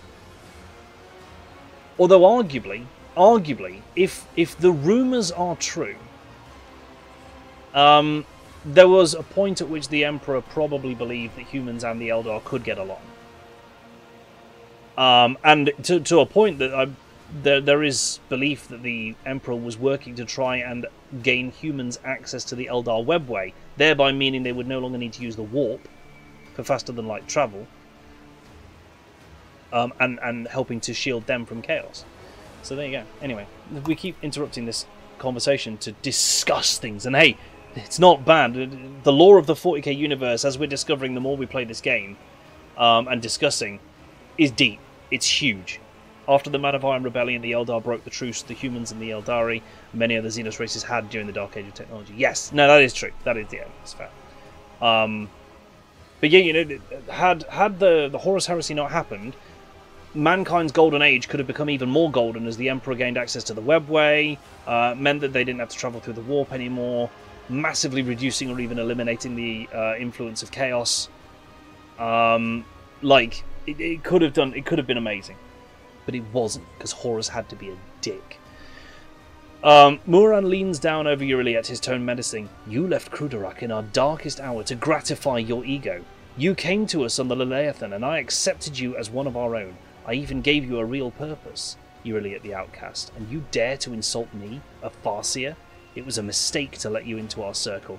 You have turned our efforts to survive into dust with your own hands. I am a child of Assyrian, Muran, not a plaything in the cold hands of fate, which you claim speaks through your mouth. My choice of path is no worse than yours or any other Eldari's, and my path calls me to fight our true enemies, not eradicate the Monkai. If it comes to it, I will stand with them, for this Elantak can see what you are blind to, Farseer. Euriliet's eyes are alight with fury. She pointedly lays her hand on her weapon, looking away from the Farseer.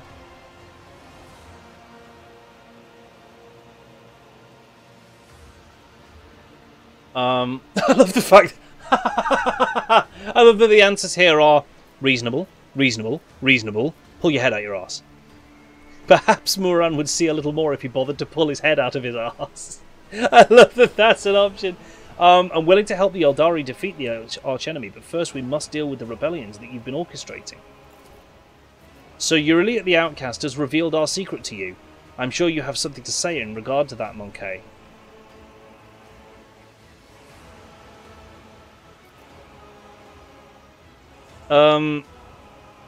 Number 1 is kind of superior and rude too. Yeah, it was. Yeah. But at least it was a little bit more reasonable. At least it was a little bit more reasonable. Like, not pull your head out your arse. What have you done to these people? They believe you're their commanders.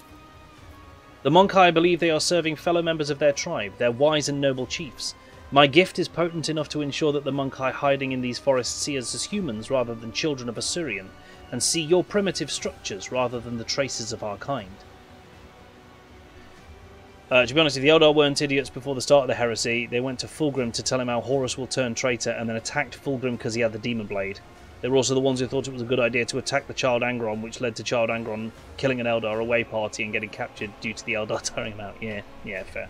The Eldar made some choices. Oh damn!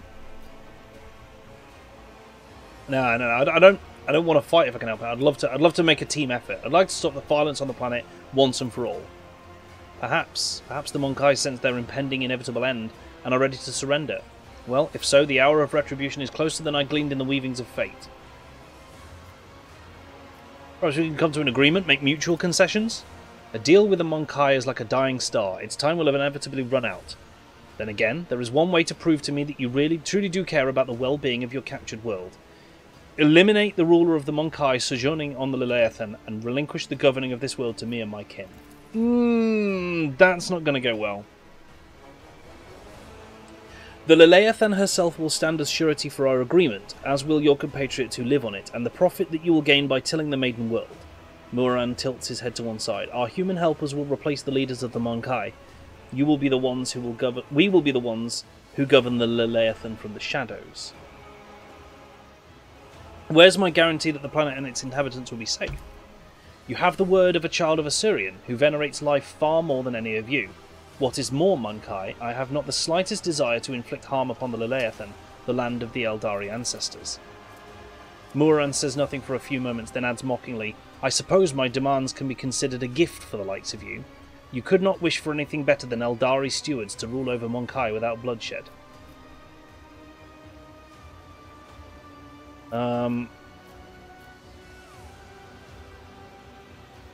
Ooh, that is a hard persuasion for dogmatic.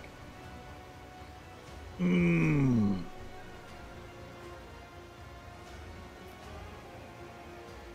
on, we've got lots of iconoclast choices here. One for follow. We shall do things another way. I shall grant my protection to this form of alliance between Xenos and representatives of humanity. Together we shall destroy Vistenza and her associates, and then humans and Eldari will flourish on Janus under my patronage. So we've got that one.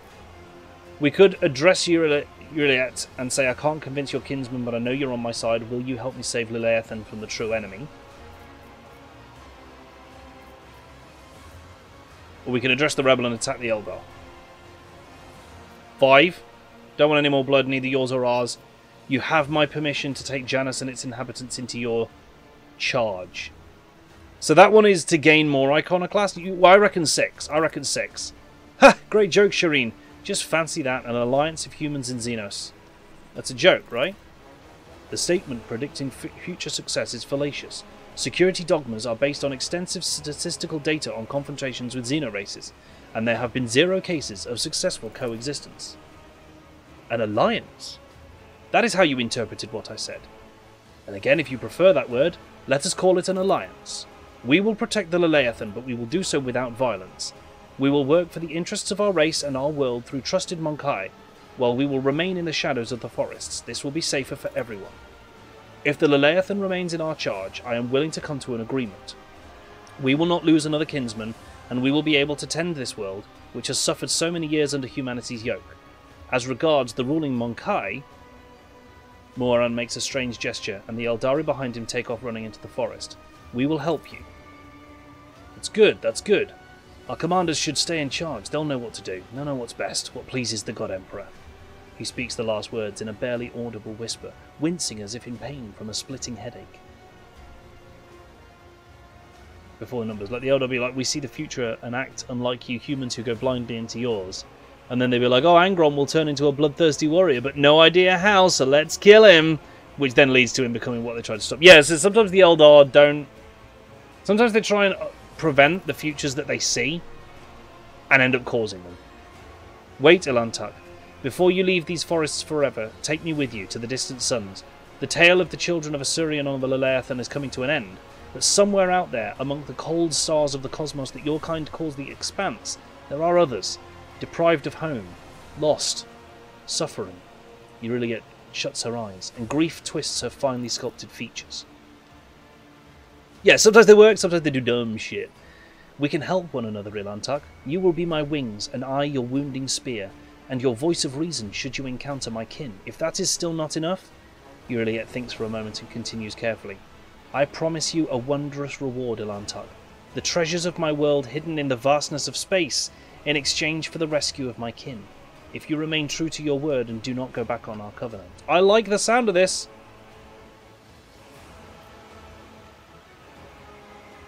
You do not lack for boldness. Even your request is worded not as a plea but a treaty. But I like it, so we have a deal. Well, Ilantuk, in the toolbox, yes? I'm tired of titles and designations, my own and others. Since your path lies beyond the limits of the Leleathan, I will go with you, to search for others of my kind scattered among the stars. Perhaps they will greet me more warmly than this brood. And remember your promise, Ilantuk. When we leave the Leleathan, it will be to go to the distant stars. Muran saw them in his visions, and they sang mournful songs about the fate of my people. And I will fight beside you until the Song of the Stars turns into a funeral lament. I mean, it's kind of badass. There were those times when Farsia Macha went to Gabriel Angelos to help her do her visions. Yeah, you know. And for anyone saying humans and the Eldari would never align ever, Robot Gorilla Man. Sorry. I'll get his name right at some point. No, Robot Gorilla Man, Primarch of the Ultramarines. You know the blue Space Marines that you see everywhere? The ones that are like super dogmatic to the Codex Astartes? Yeah, their leader has a bit of a thing for one of the Eldar. You know? So, Chief Smurf. Yeah, Papa Smurf. Reboot Gilliman. Definitely consorting with the Eldar. Macha literally teleported Gabriel's flagship in front of an Inquisitor and then just talked with him. Then Gabriel went to help her in the webway, yeah. So cool. That was actually a very good outcome to this whole conversation. Quite frankly. We've ended up essentially befriending the Eldari, which is kind of where I wanted to take this playthrough. In like, see how many Xenos friends we can make. At least good ones. Lord Xenos. It's a minor gate. setback. Oh, we couldn't tell what it was. Too dumb. Too stupid. Didn't know. Hang on. How is Euryliet not doing this? I'll charge Right. the course for you. It's a choice. Anyway. Oh, is this our shuttle? Hey, look, this is our shuttle that just happens to have turned up right here. How fortuitous. How do we get over here? How do I get over here? I want to get over here.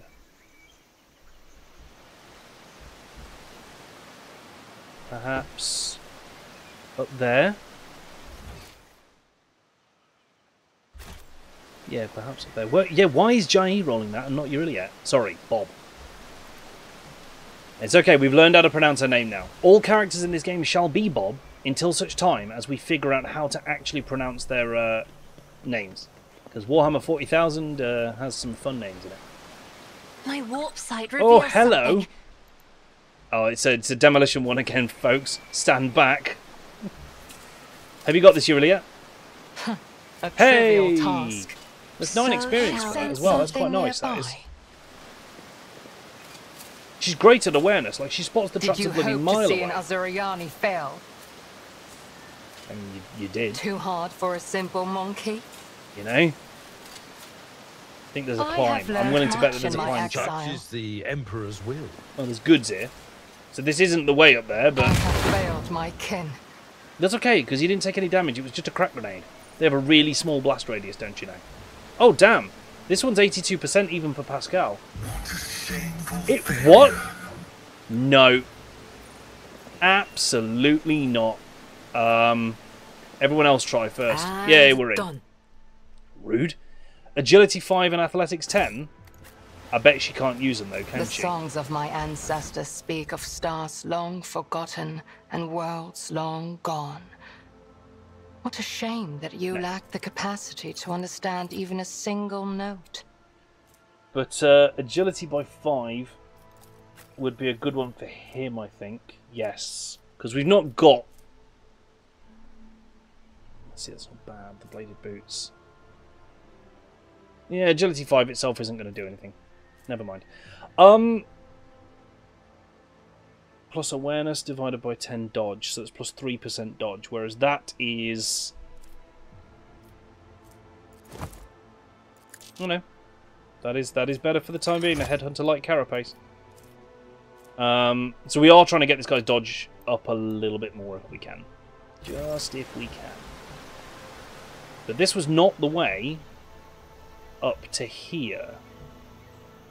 So we need a different route, perhaps. Here? Yeah, so maybe something from here even.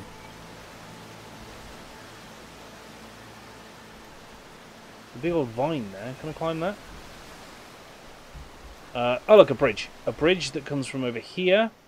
That comes from here. Which is somewhere we can get to. That is somewhere we can get to. Right, okay, so we can do this. Gotta go back to lurking. Have a great stream. Thanks for coming in, Creepy. And bringing up snacks, because you've made me feel hungry. This is officially your fault. Oh, this is only telling one person to move. We need to do this athletics check. That's what we need. I knew that. Oh, don't you trust me? So we can go, yeah, across here. Is there going to be a fight here now that we've befriended the Eldari? That's what I'm kind of wondering. There's some goods. Machines land here on a regular basis. Could be one of the local types of shuttles. Okay, well, we got the loot. Yes, this is the way to get the loot. Okay, good, good. I was starting to be a bit worried that there was a chunk of the map we couldn't get to. Right, Lord Xenos. A job for me. Yeah, Jai's doing it. Weird. What's this gun? Random scrappy lasgun. Brilliant.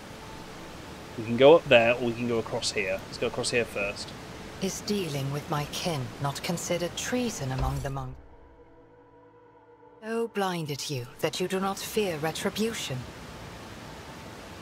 The tissue's cracked and the juice is swinging. It all depends on where you're coming from. A crime Mutation that looks like means a death sorcery. sentence for some is freely Jai! permitted for That got others. spotted. I just try to keep on top of my game and not let any opportunities pass me by. Fine, that's fine. Sorry, did she just swear? I can swear that you really just dropped an F-bomb. A trivial task. Nailed it. Yeah, I thought that, Raven. I thought that's what she just said. I could swear she just dropped an F-bomb. Oh.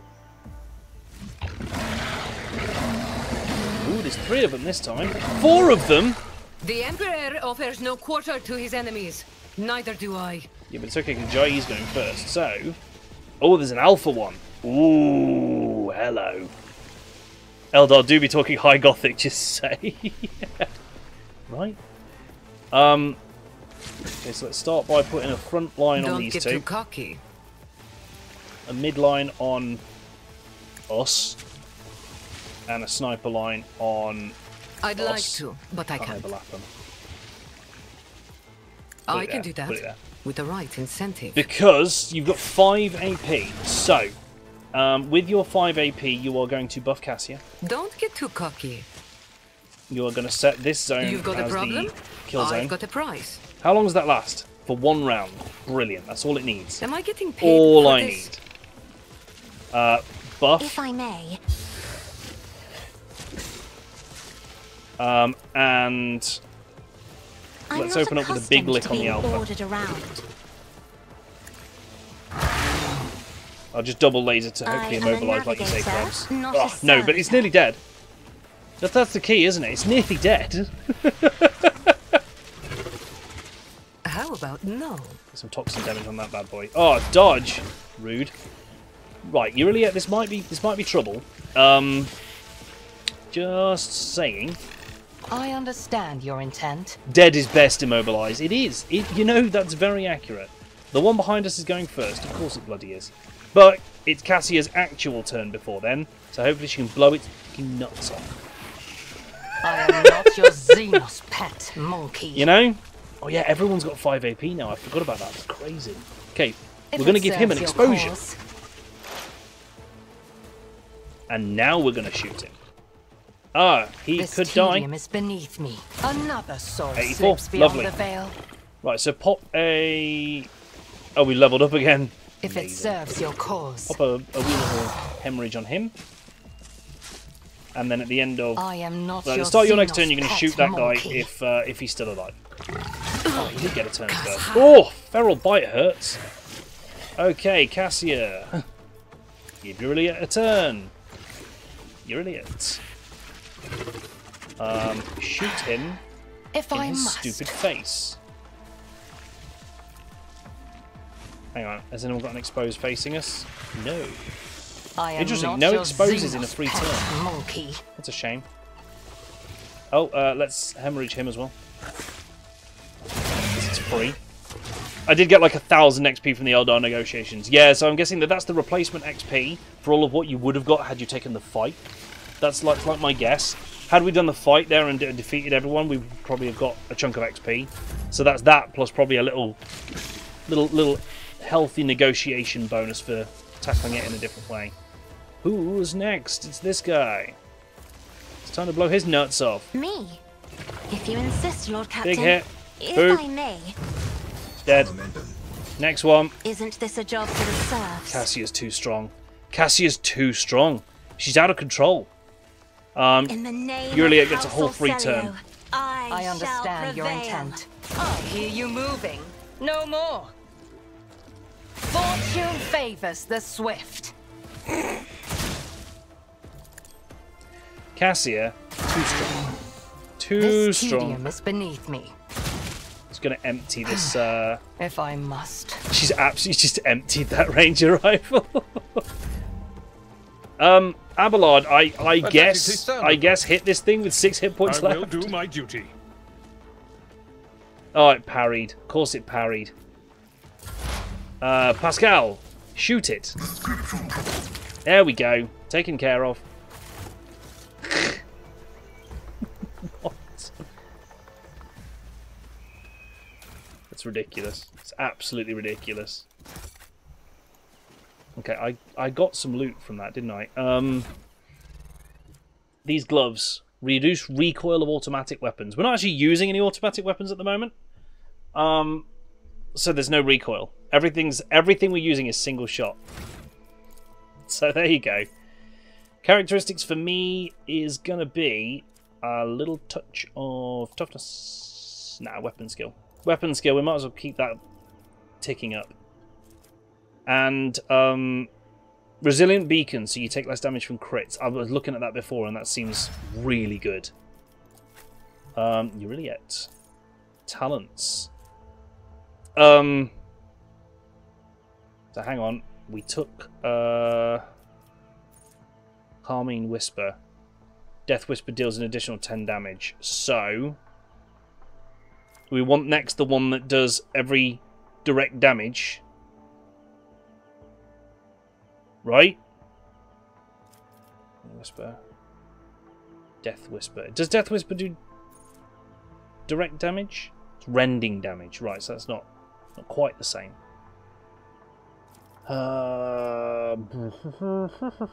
Killing Spree. Every time she hits an opening, she does more damage. Hello.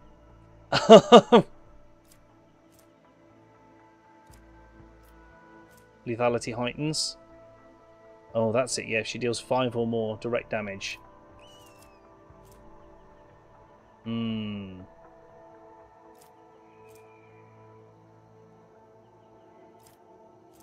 Okay, well I need that first then. I need to do the direct damage and then get the bonuses that go off direct damage. 120% dodge chance, let's go. Never gonna hit me. Too dodgy. Too dodgy. More ballistic skill to get you up to 60, because that's fun. Got Shed of Spoils, gruesome killed. Whenever prey is killed, all enemies have their agility reduced for 2 rounds. Not bad. Whenever scores a crit, gains armor pen. Whenever scores a crit, target's armor is reduced. I mean, the armor pen one's better, right? Because it affects him constantly, whereas that only affects one enemy. Whenever an enemy is killed by a crit, the bounty hunter gains damage for 2 rounds. Okay, that's cool. I think heightened concentration is good. Every time the bounty hunter scores a crit, they gain 4% armor pen. And that's been based off what, perception? For a guess? Yeah, so get perception up, and he does even more. Winner! Abelard! You are Assassiny, aren't you? You've currently got the lethality heightens, which is when you deal 5 or more direct damage. So we need a way for you to deal direct damage, that's the problem. For every 10 damage, the attack also deals 1 direct damage. Could do 5 or more for that to increase your lethality. Like, we need a way to do a big lick of direct damage. And I don't know what that looks like right now. Because nothing else here really does... Oh shit, mortally effective. We should give that to Euriliet, because you only need 100 lethality, and she's like always got that. Yeah. Armor reduction is good on one heavy dude. Which is what he's going to be eventually. Right? Ooh, plus 15 lethality against enemies that have hemorrhage. Ooh.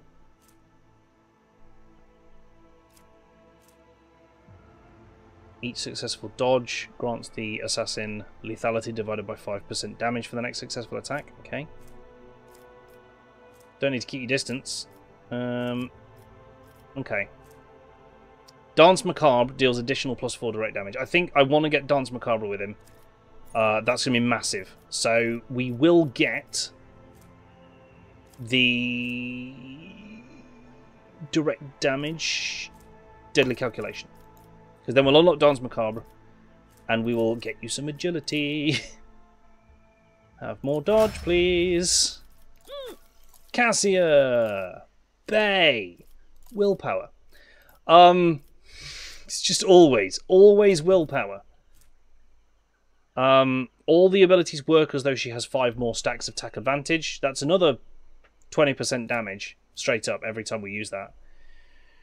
For every enemy hit, she gains a stack. Maybe. Whenever they gain momentum, they gain 1 more. Whenever they lose 1, they lose 1 less. And considering that her tactical superiority stacks are based on momentum gain, this would be quite big and genuinely useful. Brink of Death deals more damage to targets with low wounds. The first time anyone uses a heroic act, she gets a bonus turn. Could be fun. 2 more eye lasers is worth it. All of these are great because they just like a lot of them are just about increasing the amount of stacks that she gets or generating more momentum, which generates more stacks. So that's pretty cool. Support the advance could be cool. If the momentum is high, her first area attack, which I think her lidless gaze counts as. Probably.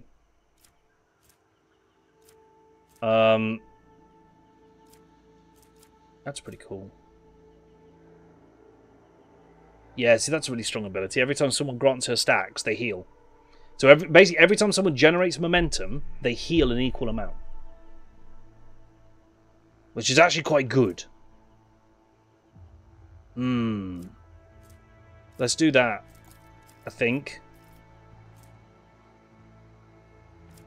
That feels really sensible, because that gets the whole party healing every time they gain momentum for any reason. And keep in mind, they gain momentum at the start of their turn, based on their resolve.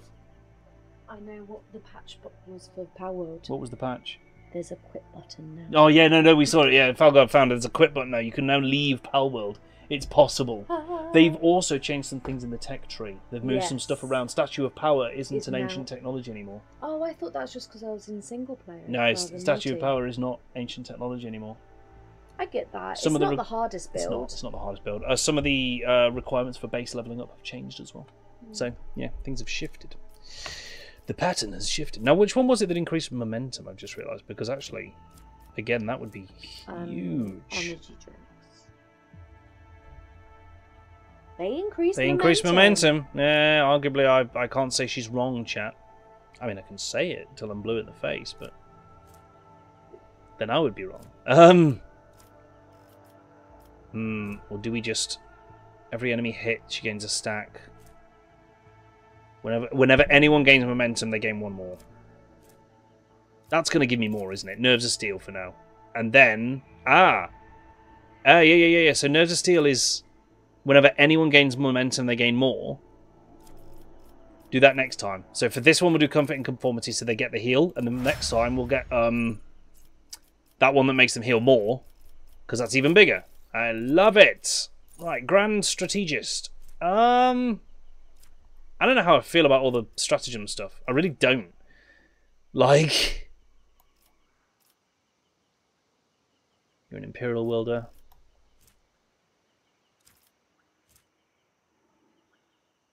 Like, the Grand Strategist stuff... The Grand Strategist isn't bad. It's just...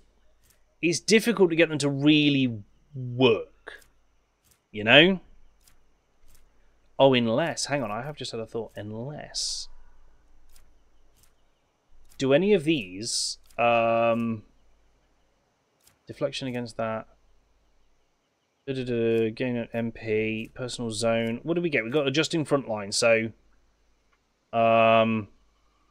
Yeah, it's all about the front line now. If there's more enemies than allies, we get parry and dodge. If there's more allies than enemies, all allies deal more damage. I see. Cool. Personal zone, strong point.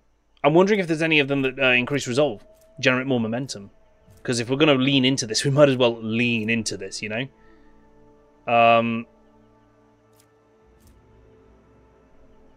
6 stacks. No. Sniping zone. Each ally in the rear area gains crit chance if there's no enemies and a 5% chance. That's good. Like, that's just straight up good. More crit chance for our snipers is never a bad thing. Like...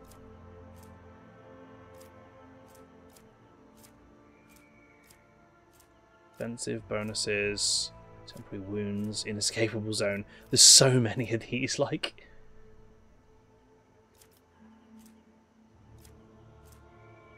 First stratagem used is free. Oh, can be used a second time, I see. So... Oh wait, do any of her Imperial ones do resolve? Well under 40% wounds, more resolve. When an Imperial World character is affected by an ally's non-damaging ability, or affect an ally with such an ability, their resolve is increased by their fellowship bonus divided by 2 for a round. That's not bad.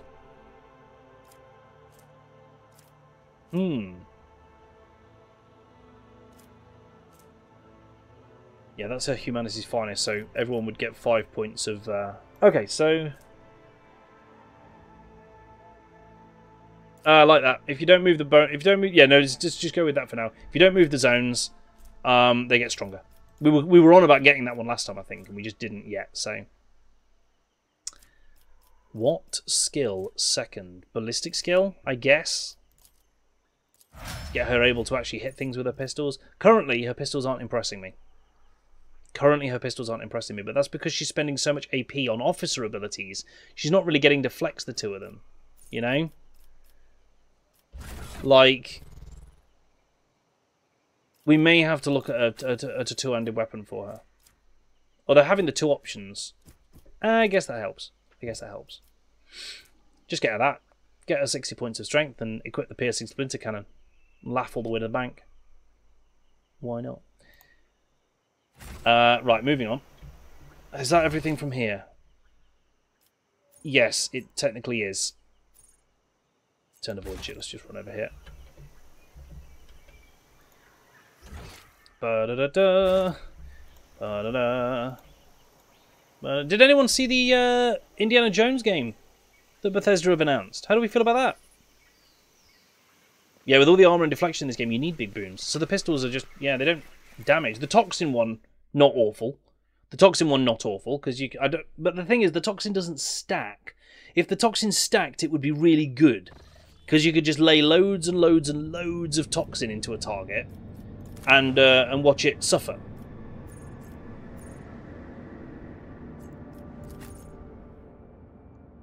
But unfortunately, you can't. Okay, this could be interesting. Because we're now pretty sure... Oh, no, I wanted to go back to the void shit. Hopefully I can still do that. I wanted to nip back and check the trade window. Old news, they announced they were making one years ago. Yes, but now we've seen some stuff. Now we've seen some stuff from it. Some trailers, some footage. I think a release date. I think someone mentioned looking for a hidden cache? Yeah, we're going to nip back to the void shit because I want to check the trading. Especially... Ow, ow, ow. I especially want to check with the Kaspalaka mission. Nope. That one. Because they sell a lot of Xeno artifacts. And if they've got anything that Eureliot can equip, because she's got like almost all empty slots at the moment. And that's not wildly helpful to us. So...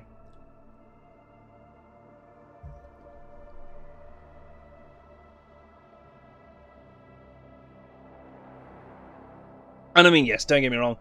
They need to up their game rather than getting good IP. There's been a couple of very, frankly, disappointing Bethesda releases. Let's be honest here. Starfield didn't live up to the hype. It didn't. It could have. It had the potential, but it just didn't. And before that, Redfall was Arcane, which is Bethesda.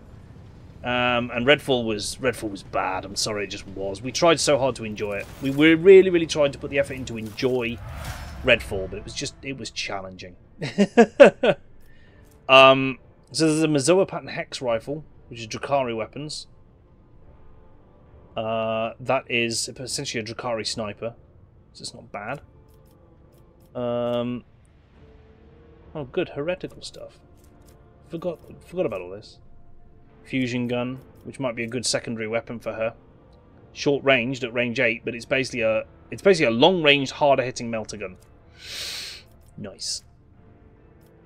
Then we get into calibrated heavy stubbers and Mizoa pattern sniper rifles. And the Dark Lance. That's gonna be her secondary weapon. Right? It's gotta be. It's gotta be her secondary weapon.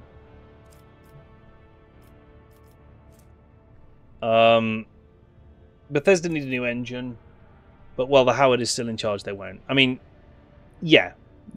But here's the thing: Bethesda and ZeniMax, the problem here goes beyond their own games.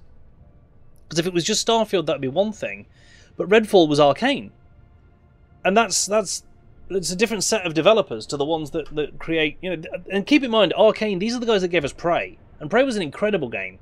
So I genuinely don't know what went wrong in between to cause this weird situation. I'm not going to use those. Or the Ripper that's been sat in there for ages. I'll keep one spare bolter out. But the Ortholak Mark IV, no. ZeniMax have gone the way of the dodo. Xbox now own Bethesda. Yes, no, absolutely. Well, Xbox owns ZeniMax, which means they own Bethesda. And anything else that ZeniMax is. But really, Bethesda is the main thing that we remember. For better or worse, it just is. Tight. This makes it easier to find the ones that you actually want. Okay, so... Like I said, we could get better with the Kaspalaka mission, but we don't have the profit factor to really buy anything off them. I've just realised that. So, take a quick look at the others and see if we do have... These guys aren't going to be my best friends. I mean, a power claymore is cool. A heavy bolter is cool. And we can afford it. The camaraderie badge. When the wearer hits an enemy in melee, the wearer's nearest ally gains their willpower plus 12 bonus in temporary wounds. Interesting. It's different. So, Book of Hatred. Each enemy killed by area attacks increase the damage but until the end of combat. That's not bad. Some free multi-keys, basically. Dark Visionary Hood. Okay, so the Drusians could be a way to go. 10 bonus to willpower and 15% bonus to...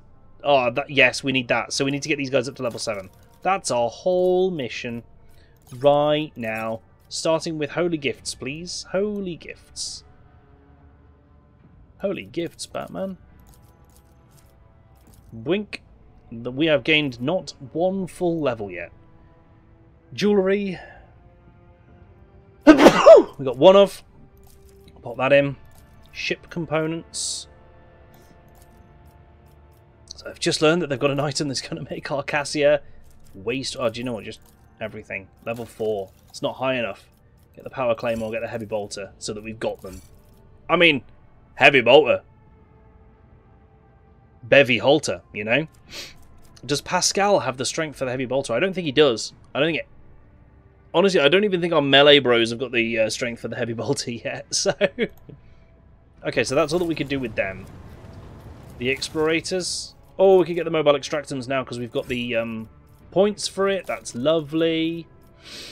Hide untradeable. You, we can gain another 2.1 thousand RP with. Let's do it. And then let's not have anything off you because we need to be level 5. Casablanca mission, have I got anything left that you'll have?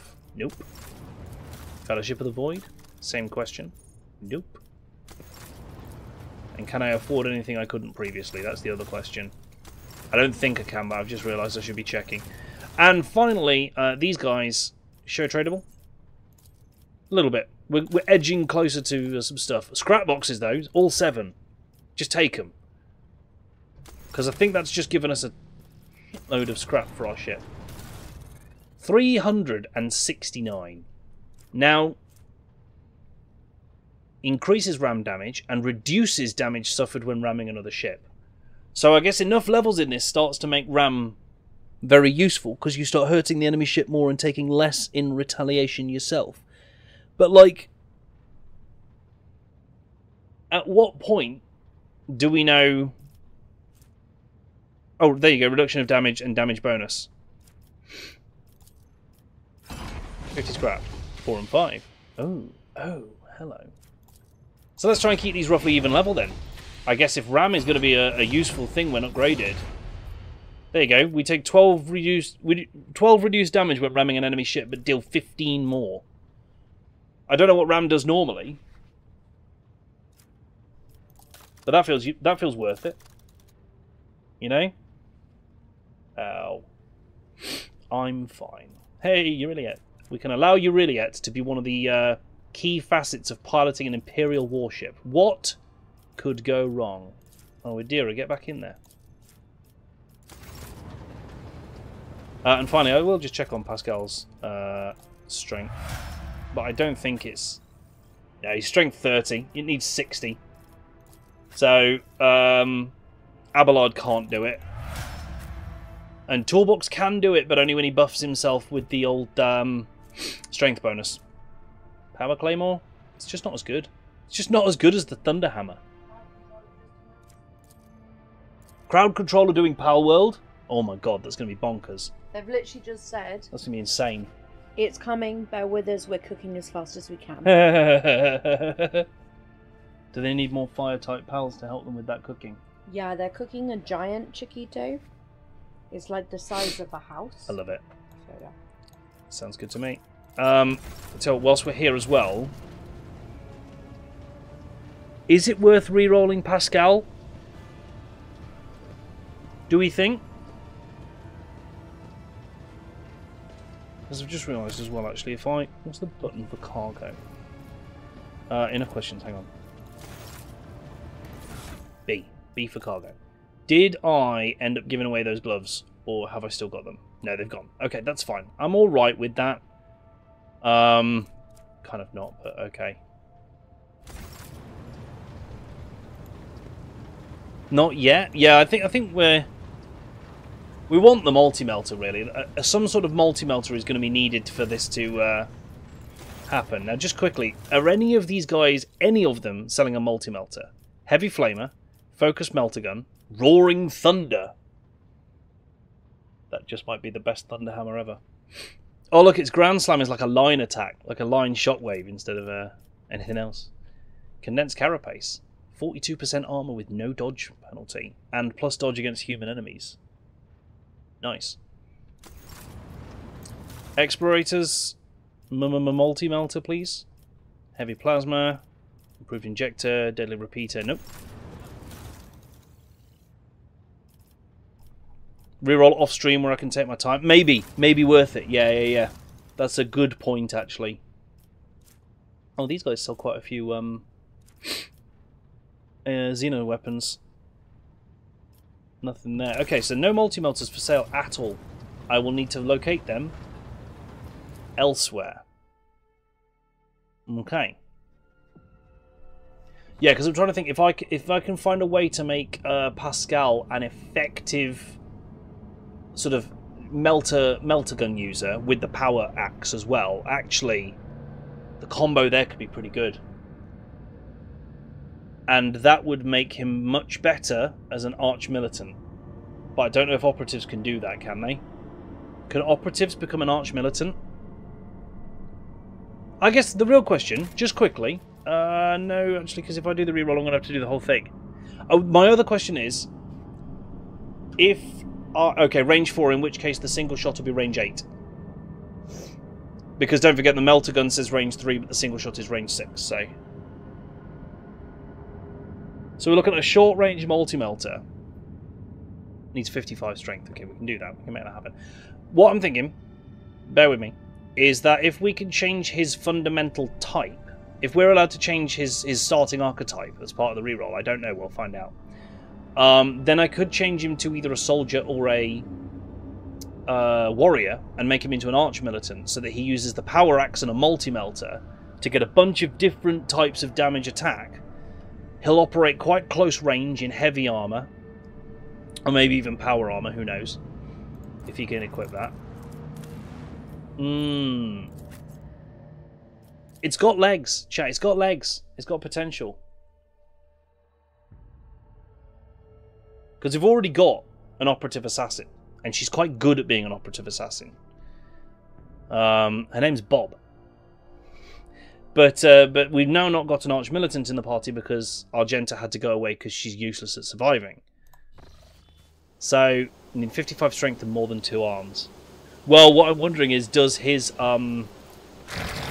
special ability, his thing, allow him to equip the heavy bolter? You know? Like, this seems to be a two-hand slot. Call her Bob, but she's really Kate. What? Whatever you wish. News to me. Whatever you wish. Okay, so just quickly, has this scribe got anything else to say? Bob is short for Kate, yeah.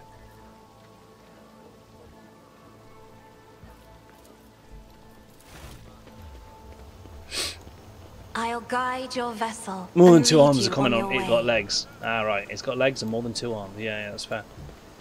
Bob is short for Kate. It is a Blackadder reference. I love it. I forgot that.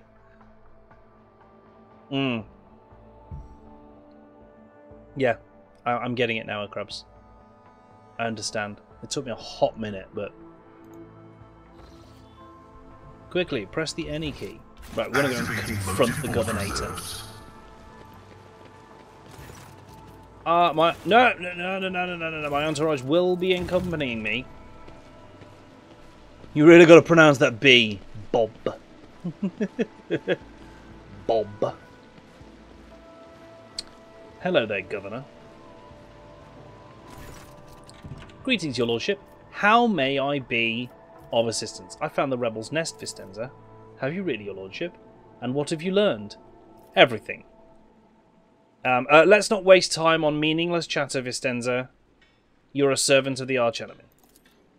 What? No. You have woven your web in a web of deceit in vain.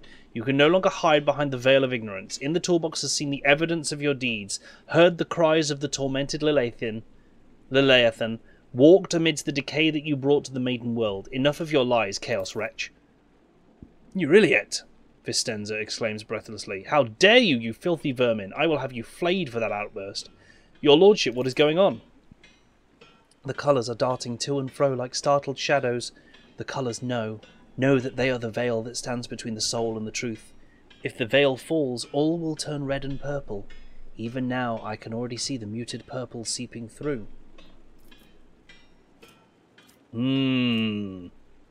Coercion -10, 65% chance you dare lie.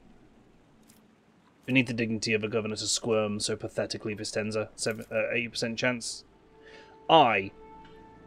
Vistenza clenches her teeth so hard you hear a crack. I, daughter of House Viat, governor of Janus and citizen of the Imperium, serve no one other than the Emperor and the Von Valentius dynasty. And what you are accusing me of is merely a tool at my disposal. A tool that I have the power and the courage to use. Do you think ordinary methods would have been enough to tame this demented planet? No. My family struggled for decades to subdue Janus once and for all, and it was all in vain. But loyal servants of those families who have resided on Janus for centuries helped me unlock a new source of power. Ancient knowledge secretly passed down from generation to generation, accessible to a select few, and which grants power over nature itself. How could I reject it? We're going to bob the governor. Yep. How could I undo all the work of my predecessors, who were entrusted with Janus, who faithfully served the Von Valentius dynasty, and who with a madman's obsessiveness hewed this rock into a stunning diamond? 2 days spent among the initiated was enough for me to start hearing the voices of angels in my ears. Angels who gifted me the keys to conquering this world. And before you offend my ears with more accusations or moral admonitions, remember who has dutifully served your dynasty all these years. Remember who has devoted her life to turning Janus into the primary source of wealth in your protectorate. Remember to whom your predecessor entrusted one of her most valuable worlds, without fear of treachery or conspiracy. Without me, without my service, my sacrifice, Janus would be nothing. Yeah, it was just a little heresy. What's the worst that can happen? Behold, proof of why knowledge must remain in the hands of the worthy. Many lay people are capable of possessing it, but a wise mind is not bound by oaths of obedience to the Omnissiah. A wise mind that is not bound by oaths of obedience to the Omnissiah is vulnerable to corruption and free-thinking, even more vulnerable than the mind of an ignorant commoner. What more proof do you need, Elantak? The Munkai has confessed to her handiwork.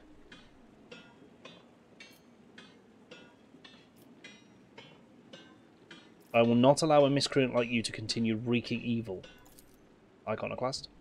You made a mistake in thinking that anyone would come to your aid on my world. Servants to me! Kill the governor! Ooh! Oh, I see. Secret tunnel? Josephson! Secret tunnel!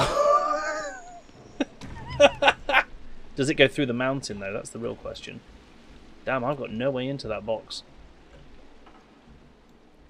I want to go into that box. Remove the obstacle? Ha ha ha ha ha! So anyways. Yeah, I'm not going out there to fight the servants.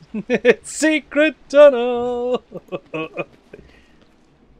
Every day, a new opportunity. Don't know how we feel about that. Whoa! What's the test? It's going to be demolition, isn't it? State your intention. No! Oh my god, okay, just get shot at by a bolt there. Trap uses basic burst fire. It was just a bolt gun. 3 misses. Whiff, whiff, whiff. Steps. Imagine leaving a lever on the outside, right? Bolt pistol? No, I am going to probably swap Jai over to a 2-handed weapon. Just because she cannot hit hard enough. Saving. Thank you, crabs. Law warp. It's a warp trap, chat. It's a warp trap. And done. Nice one, Jai. Good effort. Tech use. Operation successful. God. Ah, welcome to the Den of Hedonism. Are we about to get demonetted? I bet we're going to get demonetted or something. Take use. Yeah, demonette! Called it. Oh god, yeah, like this is a very Slaneshi dungeon. Look at all this noise. You know all those commoners that keep going missing? Pretty sure we found how. You know? Close ranks. Oh god, okay, they've all just gone off. We've got 2 corrupted nobles there. We've got the Governator. Oh no, that's the Maid of Honor. It's not even the Governor. We have a Demonette, 122 health. What have you got that's going for you? Lots of dodge, I'd imagine. Yeah, 90% of it.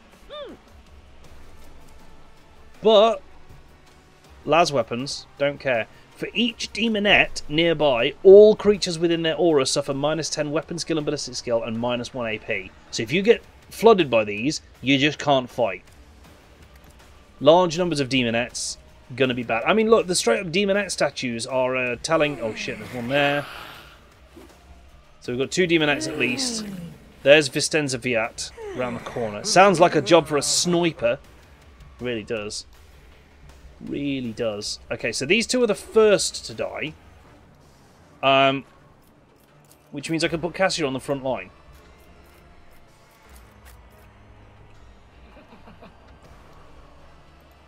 You're in it.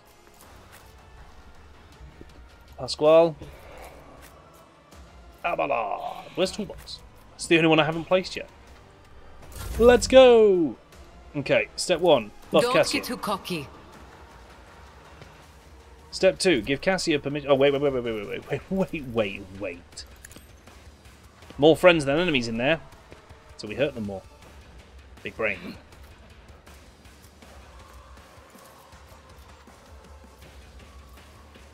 I don't really want to place any other zones yet, so... Tell me, and it is done. Have a turn.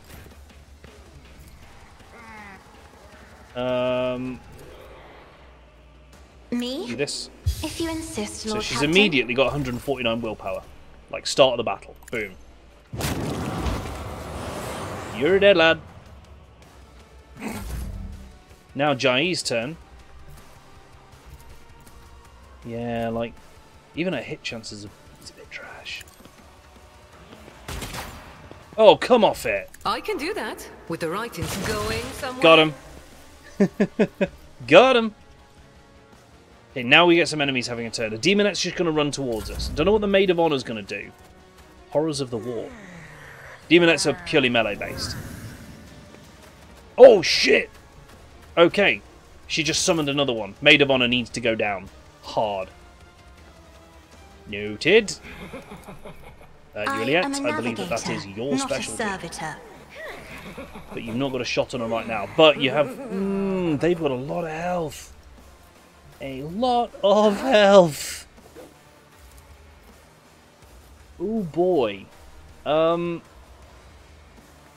Let's just harm the ones nearby. Because we're going to need to. Also, over-penetration might hit 3 targets here. I am not your Xenos pet monkey. 2. I'll take it. Hemorrhage it as well. Cause. Or the one behind. But it didn't get the hemorrhage effect.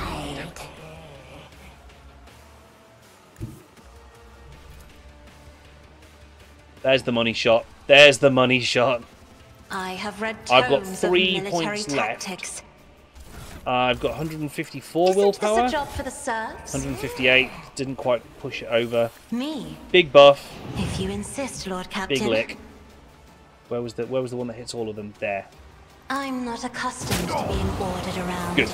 Good. Little Esther. Really, really good. Really useful. Got a secret chamber guard there. Gonna do something fun. Deliver us! Gonna kill the demonettes for us. Solid work, Chief. Nice one. Good work, team. Impromptu teammate gained. I move as if unseen. Use the buff. I Maid understand of your Honor. intent. Maybe give a little exposure. A If little bit I of an must. expose. Yes, that will do. Number 1, please. I am not your Xenos. Get it. Another soul Boom. slips Oh my beyond the god, veil. that was so much! That dealt 23 direct damage through deadly calculation. That doesn't make any sense, but I'll take it. Holy shirt balls. Okay, so she can do a lot of direct damage. That ignores armor as well, that does. Yeah, hemorrhage the lieutenant. Ancestors guide me. And I guess shoot the demonette if it survives. What have you got 3 stacks of on you? Owlcat used, desperate measure used, frenzy. Don't remember doing that. Never mind. Ow! You hit me a lot. Can I bonk him? Yup. And then I can actually double bonk, can't I? Bonk! Love it. I had an AP point left. I could have... Oh, you are healing them? You are straight up healing the demonettes? That's not cool. That's not cool at all. Pasquale, can you... Yes, you can get a shot on Bint Features. It's not technically her name, but I can't pronounce her name in the moment. No more demonettes to be summoned. No, the Maid of Honor absolutely ate it. Right, she's been marked as prey. I have exposed her. I'll do that. I'll do that. Anything else? No, I think that's it. Boop. Combat is an equation. Naught. Life is a negligible variable. What? Force field. Damage cancelled. 50% chance to absorb all incoming damage. That's annoying. That's really annoying. I'd like to point out, Cassia's probably fine, but I have just noticed Abelard is absolutely screwed back here. Who's the next enemy to go? It's the Secret Chambers guard. If he survives, make him do less damage. 34% less. No more free XP. I mean, yeah, sure, I could have just sat with a little demonette farm. Oh, field medicine at its finest.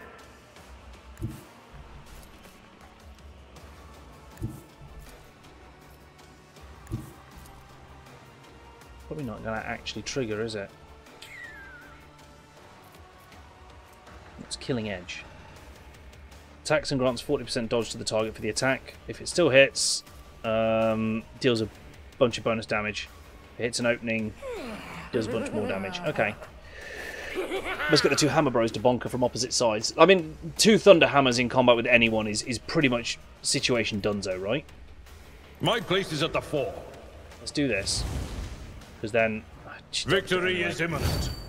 Endure, It will be and done. this one gives everyone, like, 4 points of deflection. Something like that. I think his deflection's 7 at the moment. 5. Even Cassia's got 4, yeah. So let's go. Oh, hello! Hey! Friends! I mean, we're probably going to clean this up before you get across the room, but... Friendly Eldari! Love it when you get friendly Eldari. Don't get too cocky. Give Cass another turn. Cass, I would like you, please, politely asking, to...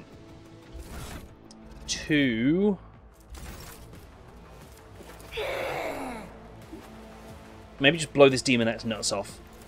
Yeah. Isn't Boop. this a job for the serfs? Oh! Who else is going? Jai's going and all the Eldar. Jai only needs to deal like 8 damage, maybe even less if I play it right, so... Because then what I'm thinking is I can actually have her, target If the I lieutenant. may. Boop, gone. Love it. Right, so if she now moves the front line here... You jest, surely. Come on, get it somewhere. Fine, run up. Living on the edge. Move the front line onto I the can do that. demonette. With the right incentive. Do it so that if you hit the demonette at all, it dies, and Am shoot I it. getting paid? Aw, Cool. you're no fun. Kind of crazy usage of that ability, but it worked. Like the bit when the Ewoks hit the ATST, yeah, with the logs. Crunch. I love it. Here come the Eldari. Cassie is having a go before Secret Chambers Guard, so we'll make that the target. I say that. Oh, hey, yeah, Isn't this a Toolbox. job for the serfs? Charge. Oh, you can't? Are you kidding? Fine. Fine. Do it this way instead. Bonk. Ah, that did damage, didn't it? Ah, take that, cowbag. Step aside. What's she on? The 159. navigator is coming. Nice. Let's do one of those on you. I am a navigator, not a servitor. Fine, let's do a big one to make sure that you die. Isn't this Boop. a job for another foe painted black? Oh, I've got a third shot. Sweet. If I may. I'm not complaining. I'm just going to keep spamming the same ability. If it ain't broke, don't break it. You know? I approach the designated Around here. position. Do that. There's just If it loads of ways I serves can your increase my cause. damage to a target in the space of a single turn, and I fully intend understand to your use as intent. many as possible. As often as possible. Boop! Got her. Eurylia lowers her weapon, but her shoulders remain tense. She finally catches her breath, shaking her hair out of her face in a fluid motion, and looks at you. You have done your duty, Owlcat. From now on, the Leleathan has hope for the future, a future without Salanthresh and her followers. This world has yet to be cleansed, but there is a time for everything. Now is the time to thank you. I hope that's the last I'll hear about cultists on Janus. You are hoping in vain. The seeds these spawn leave behind may sprout in 100 years, in other people and other deeds. I pray that I am wrong. What about you, Owlcat? Will you return to the skies, to the blackness amidst the stars, to seek a way through the gloom and tread the paths of more and more new worlds? Will we ever meet again? I thought you were coming with me! Why don't you come on my travels? I could use a good markswoman. Go with you? Perhaps. Perhaps that way I could search for traces of my kin who survived the destruction of our world, or even find out the cause of their deaths. Yeah, she already said she was coming with, and that she would show us the way to the craft world as long as we helped save her buddies. We said yes. Oh, Shireen, I pray to the Exalted One that your good heart is not broken by the black ungratefulness of those you welcome into your retinue. My only consolation is that this Xenos is still a little different from the damned scum that plague humanity in the Coronis Expanse. Wow. Well, Owlcat, since your will supersedes human laws on Xenos, and I will face no reprisals while I am by your side, I accept your offer. So, this is an interesting thing, and it's quite a cool thing. We can do this. As the rogue trader, we can actually ignore some of the laws of humanity, some of the fundamental laws of humanity. Like, don't get me wrong, an Inquisitor could still technically come along and say, yeah, but no, and execute the Xenos. And probably us as well. But we are, generally speaking, allowed to say, no, we are doing this in humanity's interest. Back off. Improved Flight West can go over there. Yeah, it's just not as good. And we've got a spare bolter already, so I'm going to package that one up. Vistenza Viat, what do you got? What have you got? Enforcer Light Carapace, trash. A needle pistol, that's where that toxic damage was coming from. And that hits quite hard. So that might be a Jai option. Signet Ring, 10 to Persuasion, and Sinister Diary. 20 bonus to Law Warp. That's where she's got her knowledge from, innit? So, Cassie, can you put this ring on to buff up your already impressive Persuasion, because you're our Persuasion person? Jai, replace your silly rapid fire toxic thing with this one. Because bigger hits is better than multiple hits from what I'm finding. I just haven't found a situation or reason in which it makes sense to be firing the automatic weapons in this game. Maybe I'm playing it wrong. It's possible. Maybe I'm playing it wrong, but there's probably ways that you could do a lot of damage with rapid fire. But currently, hitting is an important starting point, and you get that more on single-shot weapons. Then having them do more damage on that hit, it just makes sense, chat. It really does. Corrupted Nobles, they just had knives and sin skin. They kind of got thrown in the deep end. The Anything in this treasures little of the office room? Coronis Yep. await. None are better at Many searching. goods. And a trap wired to something over here. Oh, too hard for a simple monkey. She's not calling me monkey, she's calling me a monkey. Which is kind of the same, but different. Oh shit, that's gloves that just straight up give 10 strength. Weapon skill and strength. Persuasion! You don't need that. Take the strength. There you go, he's now strength 60. He could secondary the heavy bolter. Yes, Abelard! Yes, mate! Multi-hit is good with traits that boost base damage. Yes, I can see that. That would make sense. That would work. There you go. He's just casually offhanding the heavy bolter. He's got it strapped to his back. He's ready to cause some nightmares. I mean, hey, if you can use it, you do, right? Just saying. Does that mean you don't need to build Joe Pasquale? I kind of still want to rebuild Joe Pasquale. An assassin with a thunder hammer and a heavy bolter. Believe me, I'm also seeing the ridiculousness of this. He would have made a better arch-militant at that point, wouldn't he? Realising this a little late, but still part of the party. Oh, hang on. Take that off. Give it to her, because her lore imperium is also really high. You're a bit of a skills person. Cassia is just best girl. Cassia is just best girl. I'm going to make half my bloody party arch-militants at this stage, aren't I? But hey, 2 arch-militants is probably not an awful thing, realistically. They're good all-rounders, and that's what they're designed to be. Cassia is top girl. Yeah. Cassia is top girl. Argenta is best girl. Cassia is top girl. Top tier character. Because we could do these two as arch-militants and just have both of them be nice up close. This guy with his power axe. I'd probably end up changing out the Holy Vestment, because as much as it gives bonuses to armor and tech use based on his skills, just wearing heavy armor would do better. He needs another med pack. He does. Look at that. Crikey, we're down to our last full stack of med packs. Look at that. Oh no! I'm not going to use one on her because I'm pretty sure that we're going back to the ship like immediately. So, what's this? Notes on the aristocracy. Cool. Take it. It's mine. All things are. Tech use 82. Open that safe. My success. Hey! Bunch of random Xeno stuff. We will take that. I walk the path less Anything traveled. else around here that I need to get? No, I think...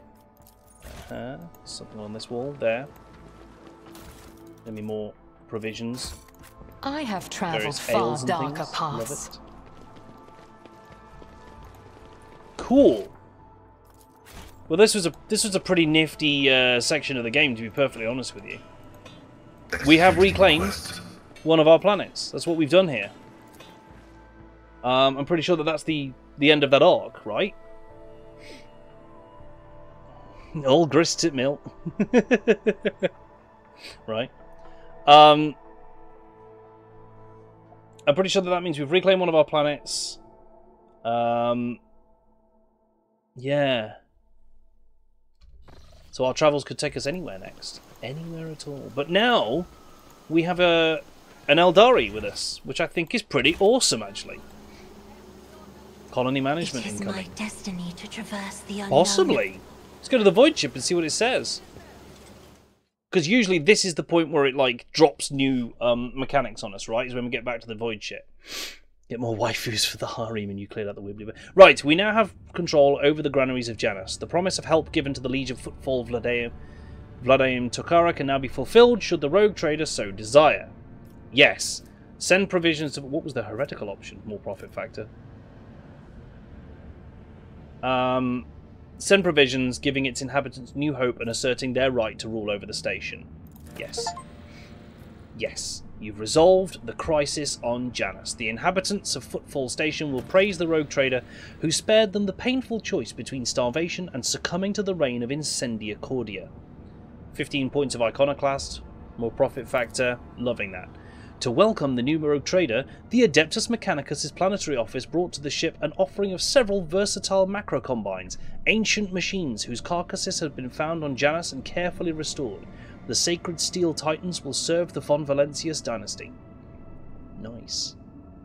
Yeah, Eldar keeps saying things they say in Dawn of War and it makes me happy. I know, right? It's great. Oh no!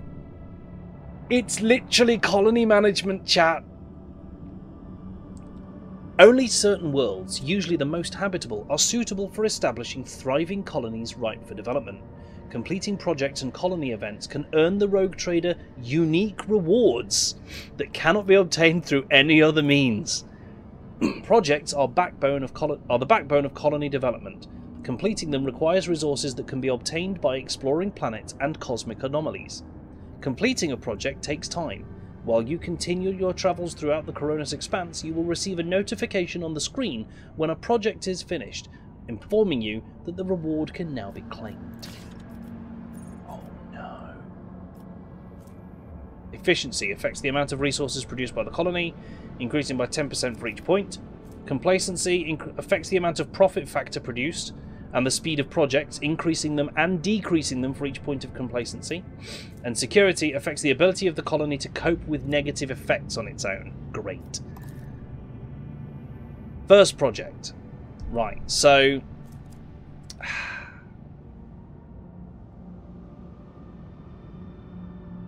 many planetary aristocrats have stained themselves with incompetence and lost their titles. A new nobility of Chem princes will be created out of subjects who prove capable in sciences and governance.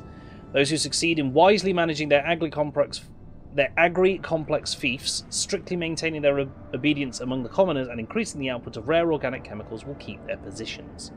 So this one would gain us security, would give us a chemicals production and a provisions production. Oh, we've got production now. This is big. So unlike the manufactorums, which just give us like a straight chunk of stuff, this is now giving us an income, I think. Colony reward. It looks like it anyway. So we can do that. Ultra Requisitors in the Days of Mutiny. Oh, look at that! It's a Drakari weapon though. Load request to entrust the governance of Janus to them. Oh, alright, a small but ambitious Ultra-Quisitor syndicate belonging to the Casbalica mission has contacted, asking us to entrust the governance to them. It would give us profit factor, it would give us complacency, it would give us xenotech and provisions production. And a Sophocracy would increase our efficiency, give us stimulant. What was the Chem Prince one? Tears of Repentance. All creatures that enter the area must pass a toughness test. Must pass toughness, strength, and willpower to have all kinds of horrible things happen to them. Positive complacency is good. Negative complacency is bad. Each will block the other paths. Profit factor and complacency, yes. Because that affects profit factor, and it affects the speed of projects. And it can go down, this is the thing. So, efficiency, security, or profit factor and complacency, plus xenotech and provisions. So they all give provisions. This gives lots of them. My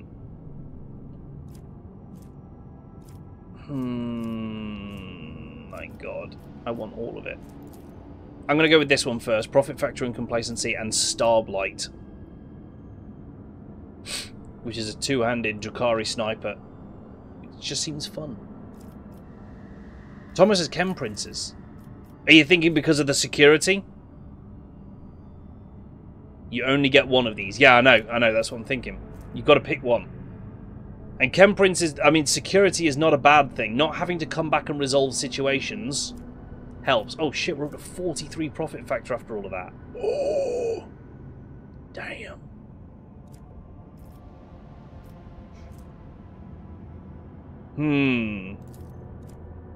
but I like profit factor. Okay, Chem Princes. Tears of Repentance sounds kind of fun as well.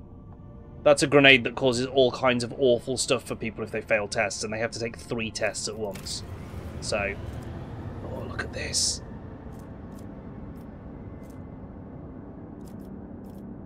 Oh, and that reveals... Hang on. Oh, we can't undo it, though. That reveals what else is going to come, though, so... Like, you know, the reaping, more profit, way more provisions. Damn.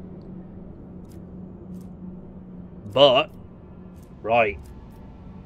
Plasteel and Promethium, it costs at that point. So we start, yeah, I'm starting to see. This is a main world, security is needed. I'll buy into that. Secret of the Winter Scales adds a contract. That's cool. Creates a bunch of chemicals and Promethium. Requires profit factor and cost provisions. Cure for sloth. Efficiency for all colonies. Yes! Science of virtue. Okay, this is really cool. This is really cool. Damn it, another system in this game that I need to learn and make the most of. God dang it. So some of these block other projects. Some of them do.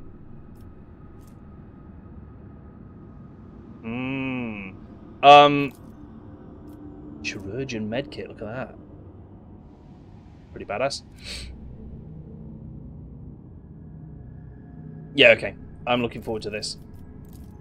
I can't start other stuff, I don't think, until the top one's finished. Protectorate, Giants. Oh! Right. I think I see. Anyway. Jeez.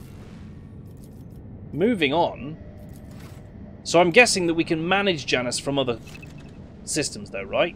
Ah, yeah, we've got a colony management screen. Look at that. Boop. Sweet. Where should we go next, chat? This has been a really, really fun region. Now, I can't go further north, look. Not easily. Not without having my navigator specifically, like